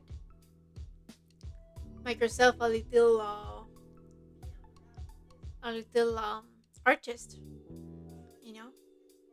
Yeah, you had to be prepared in case you saw something to sketch at the park, or if you had to write anything down here, or if you needed to pass time just doodling. Oh, let's grab also the portable gaming console if we can. The drive to the Redwood National Park would take an entire day one way, so you wanted to make sure you had a way to entertain yourself while traveling there and back. And maybe this. With so much time going to be spent driving in a car, you wanted to make sure you'd be able to have some music to put on. That was everything. Hey, let me take you that for you, Kudley. I stole it in the RV. There's a few spots left it'll fit. You let Kira take her bag and gave her a grateful smile. With nothing left to do, you watched the others getting ready for the trip. Kira and Cliff seemed to have the most energy of anyone. They were finishing packing their suitcases away with your mom that had gone to lock up the house. They eye-fired whenever another one got crammed into the storage compartments of the vehicle. Even though your own parents were more low-key than Kobe's, you could tell they were both excited for the trip. It had been a while since your family had been away anywhere together. Elizabeth skipped towards the RV, a bag slung over her shoulder, and you were surprised to see she seemed more optimistic about the whole ordeal now. Usually, she wasn't want to exceed the confines of her room unless it was for TV or food, or to leave her family behind to be with friends. You would have thought 3 whole days packed in an RV with 6 others would be too much for her, but it was a nice surprise. You suppose that near vacation was better than no vacation in her mind. Kobe had been pretty quiet so far and, more than anything, seemed to be overwhelmed by the situation. Uh,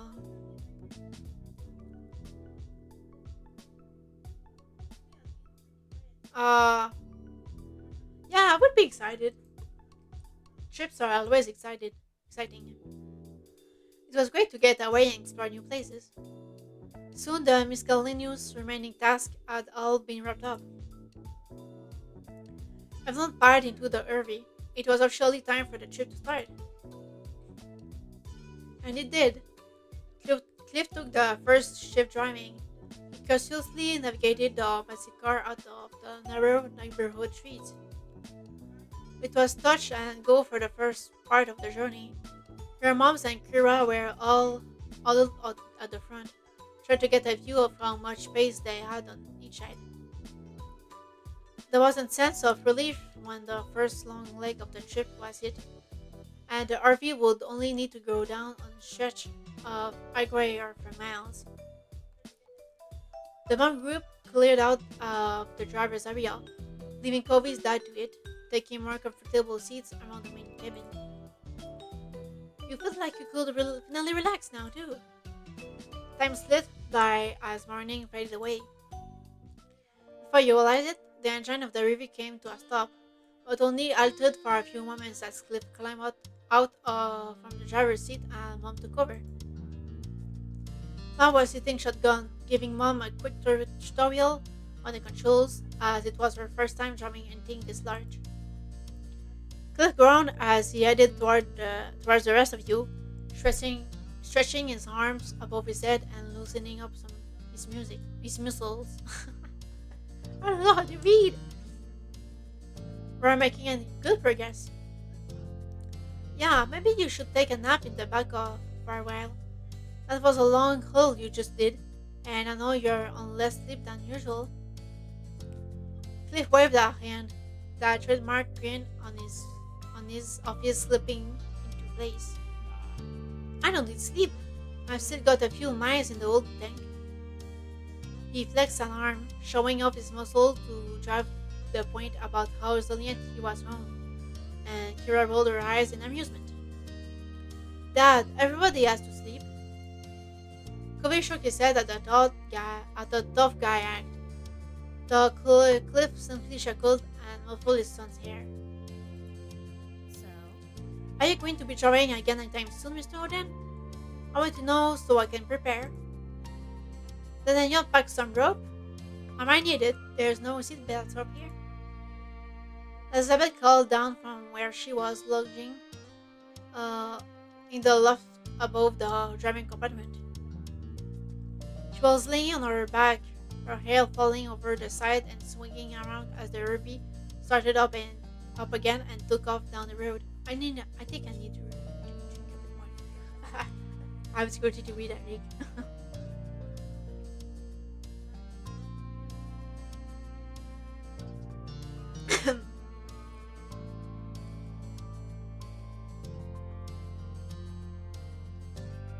Okay, sorry. She was laying her back, her hair falling over the side and swinging around as the RV started up again and took off down the road. A bag of potato chips was balanced on Elizabeth's stomach, and she tossed a couple in her mouth right as Cliff held a hand onto his chest, pretending to be offended by the remark. Kira laughed lightheartedly.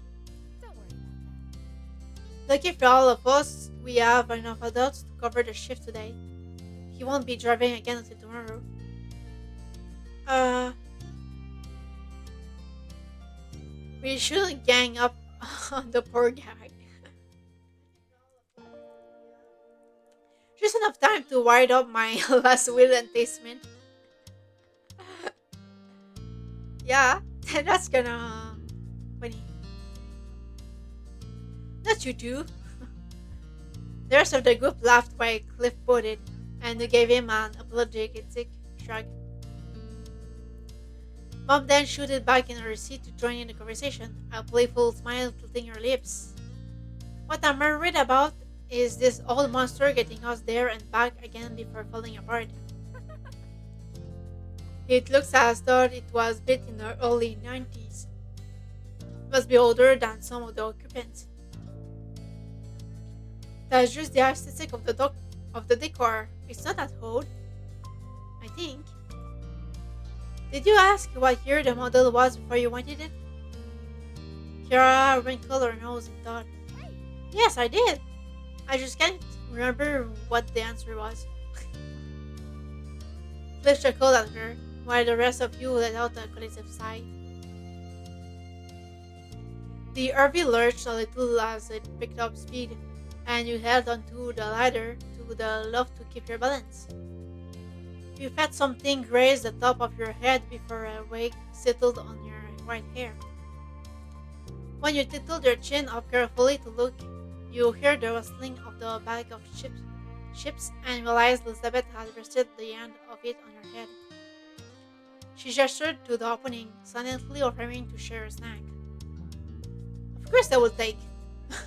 Who will refuse some chips? Reaching up, you scooped up some chips.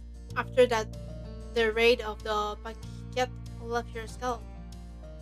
You happily munched away as the conversation continued and you got closer and closer to your destination. The day flew by with a group of you chatting, playing games, and passing the time together before finally arriving at the park and setting up for the night. Ma was closing the windows while everyone got ready for the bed, saying goodnight to the others as she made her way to the back room. You had all had dinner together while still driving, and some hours after had arrived at your destination and found a spot to park in for the rest of your stay. Giving a look across the front of the RV, you noticed almost everyone there was already dozing off where they were, with Covey having completely fallen asleep curled up in the passenger seat. Must have done so while Kira was driving the last leg, and they had decided not to disturb him. Kira herself was the only one up there who was still awake, flipping through the magazine next to a portable light from her spot on the couch. It seemed Mr. Oden needed to sleep despite his claims. You followed your mobs into the back room and closed the door behind you before crawling onto the bed between them. It was a queen-size bed, so there was enough space for the three of you together without too much squishing. good night. Get a good rest, Kudley. We've got a big day ahead of us tomorrow. That's fantastic. I am looking forward to the bushwalk in the morning. It's been a long time since I was out in nature like this. There will be plenty for us to see. You stayed awake for a little while longer while your moms whispered about the park and forest in general. With the sound of their voices in the background, eventually you nodded off to sleep.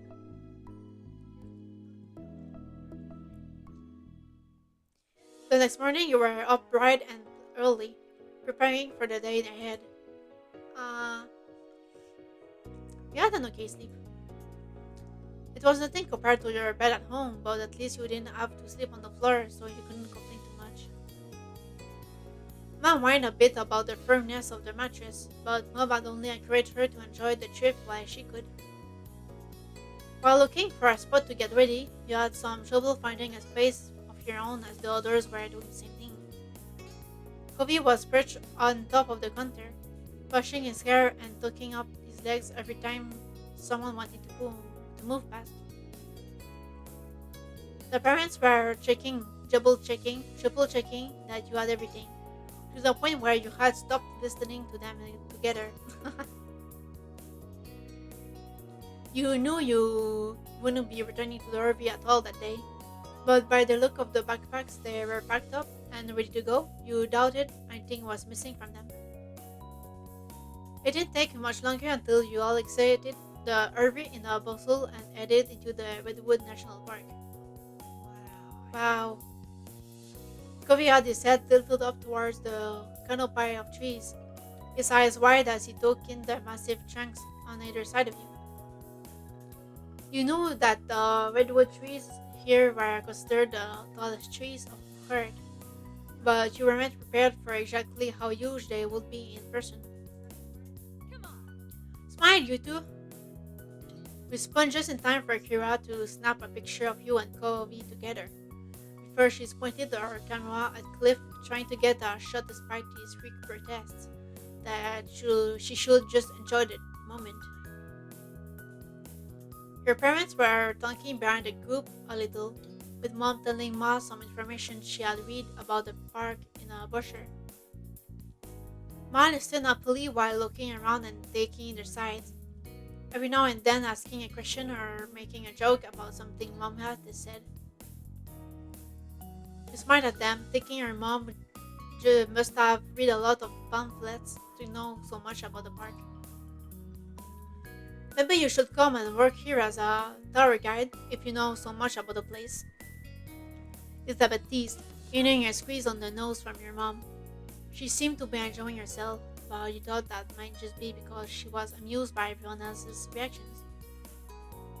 Um.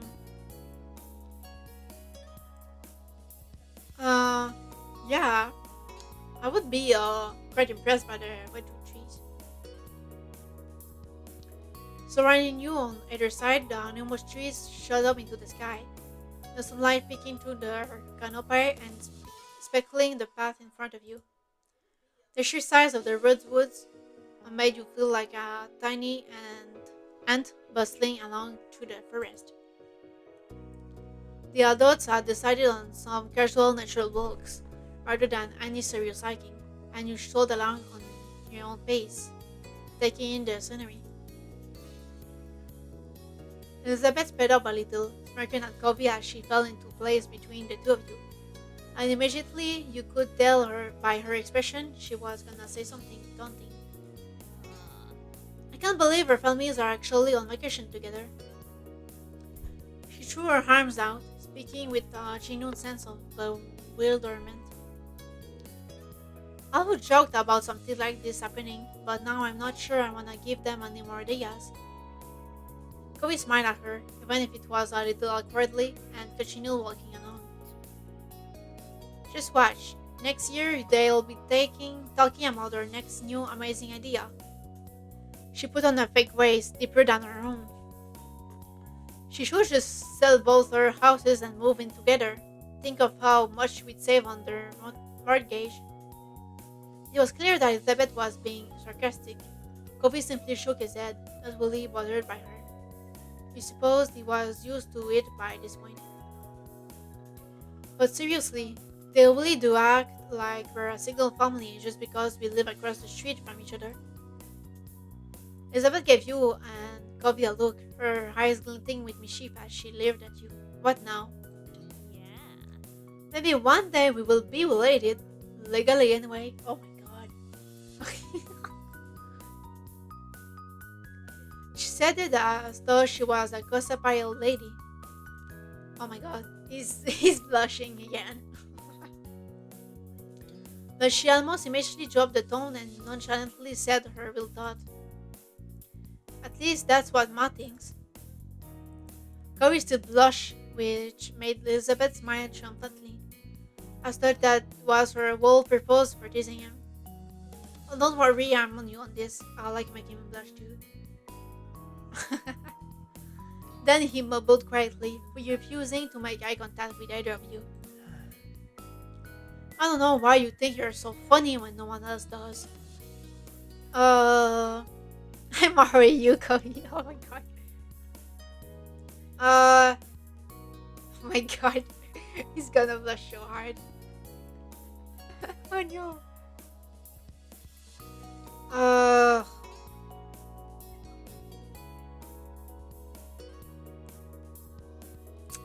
I'm marrying you. Oh my god.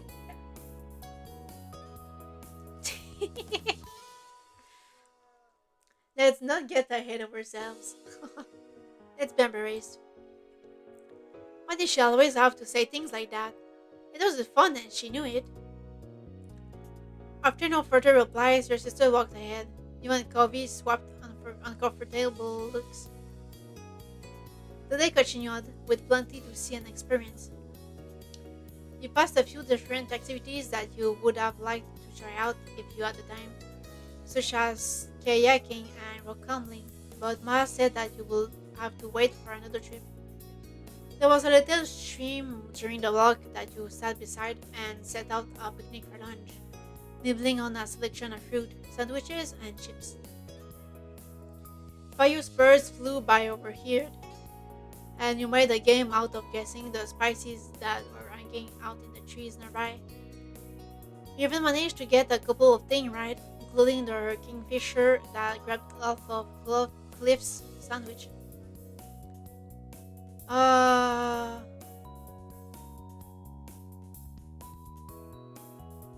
yeah, I would feel disappointed with if yeah, like you do a long trip and just for a single day.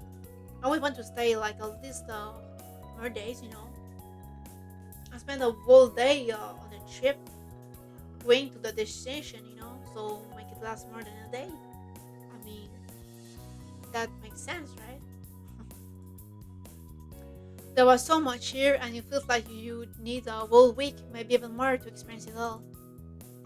You sighed quietly to yourself, wondering if you would get a chance to come back.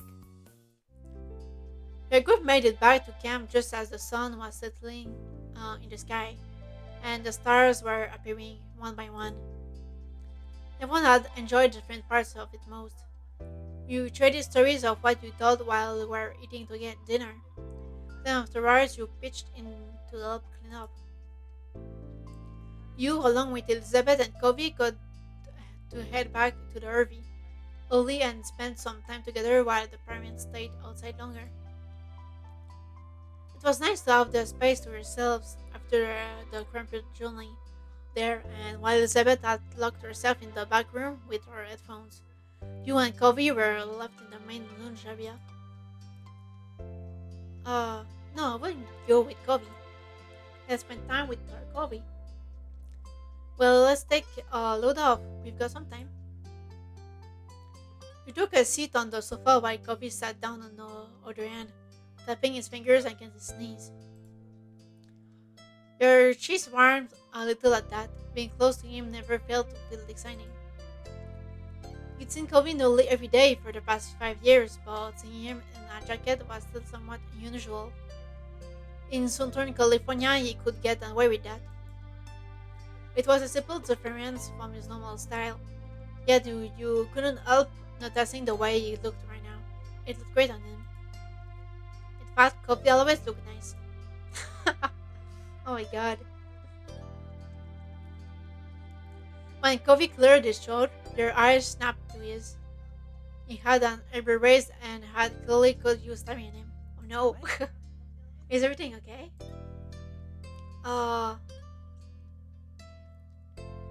I would just look away. I wouldn't be too embarrassed to say anything. If someone caught me staring. Yeah, I would do that. Along with that, you mumbled that everything was just fine. It wasn't the best save. You decided to explain a part of it. You know, I hardly ever see you wearing a jacket, especially in summer. Yeah. Oh yeah, I like wearing as few layers as possible. It's easier that way. I'd rather be cold than extra hot, and it's kind of a pain to carry extra clothes around. My parents made me bring this jacket. Uh,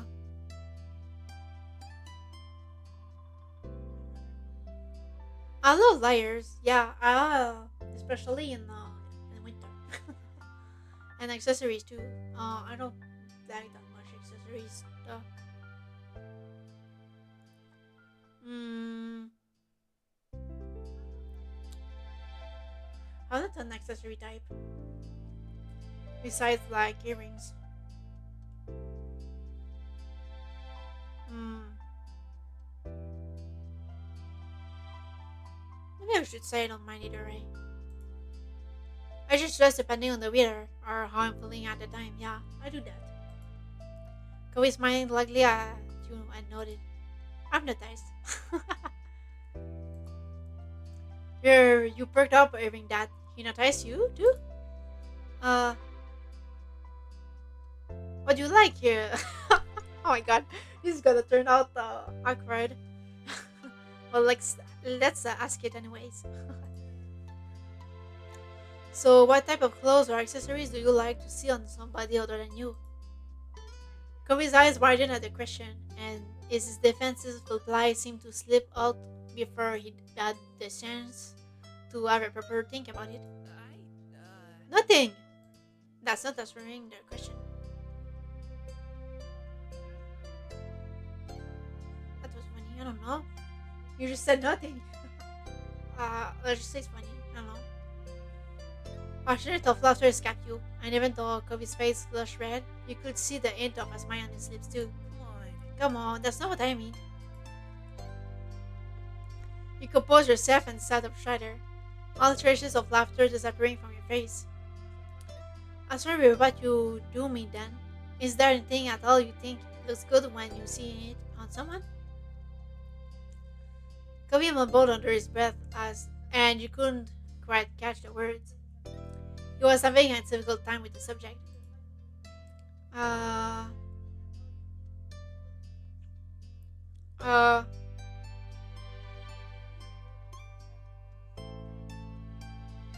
Swear won't make fun of you, yeah? You can't say what friends are mine. We're friends, right? Please do tell me, so I can wear those things. you know? Yeah, that's not really it. Kobe seems pretty grumpy about your statement, but you weren't ready to give up so easily. Please? Kobe sighed and looked down at his lap, where he was fidgeting with his hands, still reluctant to give an answer. I don't know. He made an impressed sound over this was going. Are you sure? Fine. I guess I kind of like ankle bracelets. Ankle bracelets? Yeah, everyone can wear a pretty bracelet. Wrist ones are cool too, but they're pretty normal. There's something fun or flirty about ankle bracelets. How is that flirty? I mean, It's more special or something. I don't know how to explain it. Kirby brushed his knuckles against his cheek angrily, seemingly unsure where to go from there. Uh,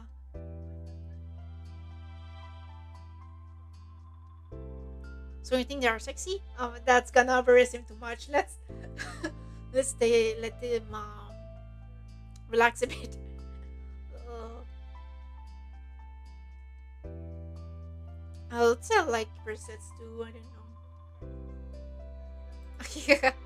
Come smile at you, happy to hear he wasn't the only one who felt that way. When you said nothing else, you took a moment to gather your own thoughts. Uh,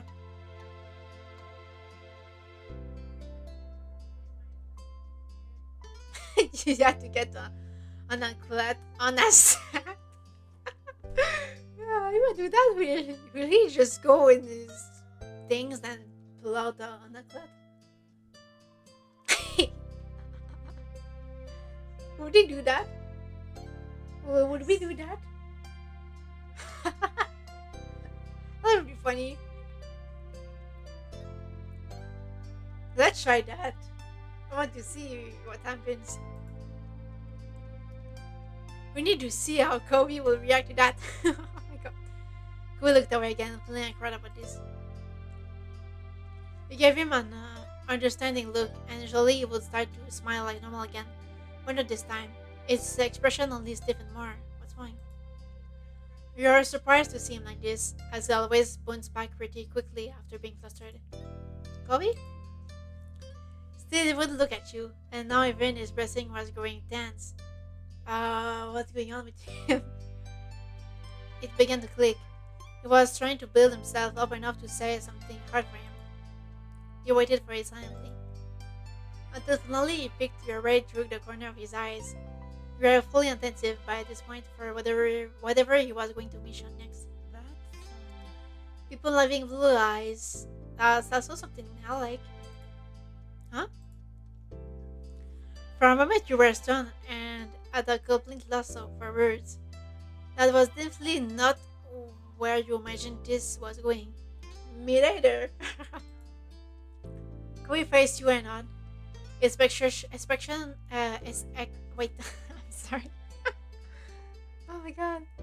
His expression full of desperate meaning. I can't talk. This is your fault, Kobe.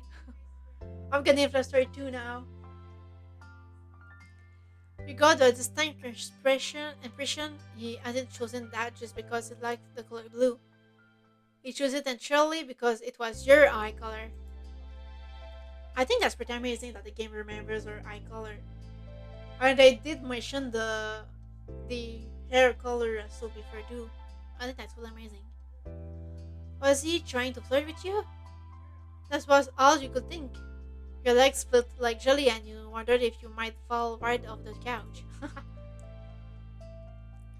What do you like for another person could like? Everything about you.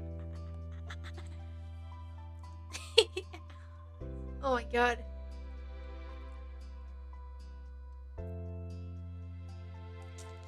I like your eyes and pretty ears.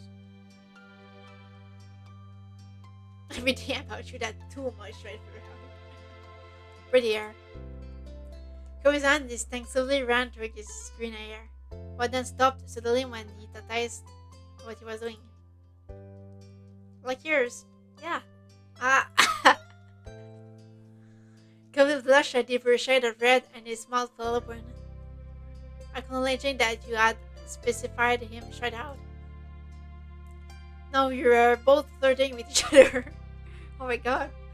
This is so amazing. He placed his hands in his lap and looked down. It seemed he hadn't expected to get this far and didn't know where to go from there. With that, the topic of the police dropped off. Covey officially had no more to say on it. The parents all arrived soon after, each of them climbing into the RV and finding some place to sit down and rest their legs. Elizabeth, having heard the commotion, came out from the room for the first time since arriving and joining you all. We spent everything chatting and playing a few games, enjoying the last evening of the trip together. The time arrived within the blink of an eye. As the group hunkered down for the night, your mom did a final round to be sure nothing had been left behind. She explained that Cliff was going to start driving early in the morning, like the first day, but would be letting everyone else in the group sleep. There wouldn't be a need for all of them to get up. Now was the time to check you hadn't left anything outside. You, as well as everyone else, were confident you had it all parked up inside the RV, which meant it was time to get some rest before the journey home tomorrow. Your moms and Elizabeth said goodnight, heading to the back room while you climbed up to the loft. Covey and his family got you situated below in the previously set arrangement. You tried to get comfortable as a million thoughts were running through your mind. It was hard to believe that the trip was practically over, and before you knew it, you'll be back in your own bed at home. Uh, you enjoyed this mini amateur, yeah. Let's enjoy it.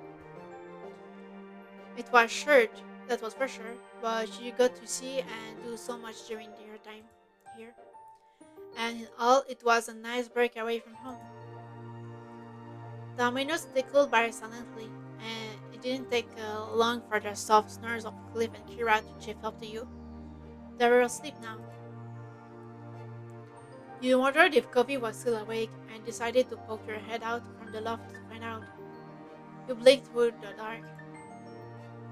Looking down the hall, you noticed Covey laying on his back, his eyes staring straight up at the ceiling. His seafoam hair was spread out on his sleeping bag. Wesal felt you watching him because suddenly his eyes locked on yours.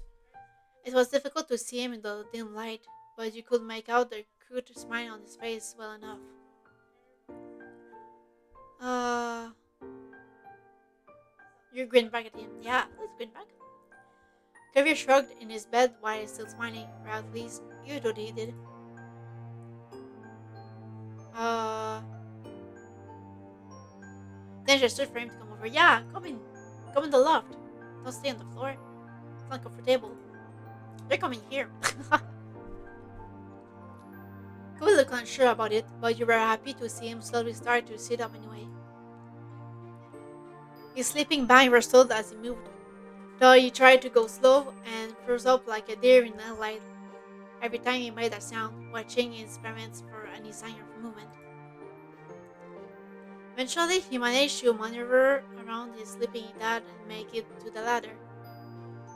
Standing on the bottom rung where he looked up at you and whispered, "What?"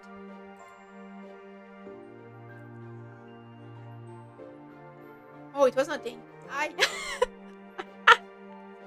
Oh my god! You make him go here just to say hi. Oh my god.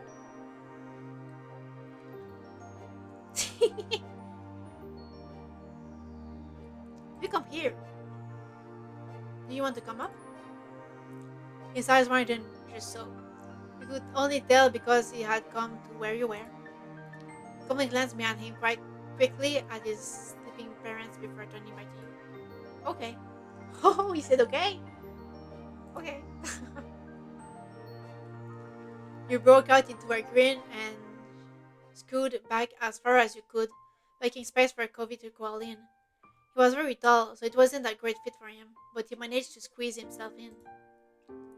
Even if you weren't exactly tall, the love was still a tight squeeze with the two of you in there together. Oh my god! You lay down next to each other on your sides, face to face. He got under the blanket in a bit. Oh my god! One of his arms was nestled under his head for comfort. The other had nowhere to go and was rested alongside his chest on the floor of the loft. Kobe spoke to you softly. So what am I doing here? I don't know. uh, I don't know. Oh my god. Oh my god.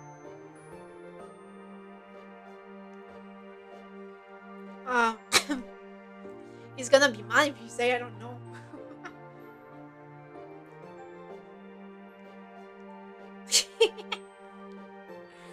Oh god. Can sleep here on the floor. I don't know. Why are you here? Oh my god, this is too funny. Curry raised an eyebrow, giving you a disbelieving look, and he shrugged as much as his face would allow. I'm not sure about this. Oh my god. Curry swallowed loudly, and you realized he wouldn't look you in the eyes anymore. Uh, let's be comfortable. There's no need to be both of us flustered. It seemed natural to have him near you, and being close like this only made it better. We got back to earlier in the evening when you and Covey had been talking alone on the sofa. He had definitely been flirting then, and now you were here. Uh, uh, we nudged closer. Oh my god. Okay, let's do that. Yeah. Let's see Russian. You inch towards Covey slowly, the legs pressing together into a very limited space. Oh my god. He's gonna have a new sleep. The new sleep is coming. Covey's face flushed dark enough to notice even in the almost pitch black curvy cabin. The hand resting in front of him tightened, balling to a fist. Are you okay? You seem tense. Yeah. Of course he is, man. I'm fine. I mean, I'm not dying or anything. Gary's eyebrows bent up nervously, but his mind widened. Oh my god. He followed your lead and curled himself deeper into the loft and closer to you. He looked away as he did it. Oh my god. What is going on? I thought it would be too flustered to do this. There was almost no space left between he and you. Cover's breast tickled the side of your face. For a moment you stayed together like that. Neither of you spoke a word. When your eyes looked again, Covey seemed almost taken aback by the situation. As though it hadn't completely hit him what it was going to feel like to do this until just now. He opened his mouth to say something, but shut it tight before anything came out. Hold on a second.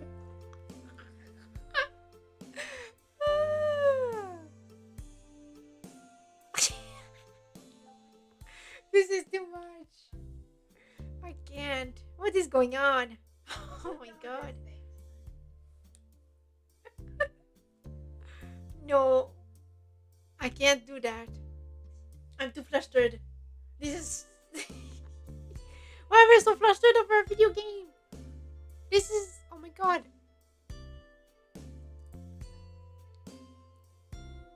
Uh, Snuggling is fine, right? Kissing is too much. But snuggling is fine, right? Right? Right? Close the distance completely and nuzzled your face into the crook of his neck, under his chin. It was warmer than you thought it'd be. Oh my god. What is going on? Come on, please. Kobe stiffened up and let out a yelp, which he quickly bit down on his lip to stifle. Why is he apologetic? He gave you an apologetic look. This still wasn't bad for him, just surprising. After a few more moments, he settled in, his breath deep and steady. He rested a cheek against the top of your head. Oh my god, this is too cute. Oh my god. You could feel his lip curved into a smile, and it made you appear to know he was enjoying the moment too. The two of you fell asleep before long, cuddled up together. When you woke up the next morning, it was to the rumble of the RV as it traveled the long journey home. You realized quickly that you weren't as warm as you had been during the night, and when you checked next to you, Kobe was gone. Blinking sleepily, you peeked over the edge of the bluff to find out where he had gone. Maybe he had snuck back to his spot on the floor during the night. However, you soon noticed him sitting on the couch talking quietly with his mom. He said, "Ugh," in embarrassment. Your movement gave you away, and Kira suddenly looked up and caught your eye. She simply smiled unusually at you, and it was obvious what happened. Kobe hadn't gotten away with it. They found him there in the loft, and then you woke up while he was trying to explain. Oh no! Oh no! We are in trouble! You knew it was gonna be a long, long time before you lived this one down, if you ever did. Soon your moms and Elizabeth emerged from their room, dressed and ready for the day of travel. We spent most of the day hanging out together in the RV, savoring the last a few hours of vacation. Kira suggested a few differential games she used to play with Cove when he was younger, and you all had a great time competing against each other. A little later in the day, you tried to talk to Covey about what happened in the loft, but he simply apologized and changed the subject. Oh no! It was a bit too much for him to try speaking on, especially right now. He understood. When the RV finally pulled onto your street, it was well into the night, and you were looking forward to crawling into your own bed after the last few days away. Everyone else must have been feeling the same because it was mutually agreed that unpacking and cleaning the RV would wait until the morning. At home again, you went straight up to your room and jumped into your bed, shoes and all. Oh my god. Oh my god. You miss being the girly. Yeah. It was embarrassing, but the two of you had basically been living together for 3 days. It was nice. But you knew that it wouldn't be the last time the two of you would spend time together, and that thought comforted you. With those last few thoughts drifting through your mind, it wasn't long before you dozed off to sleep. Tomorrow, life would go on like normal.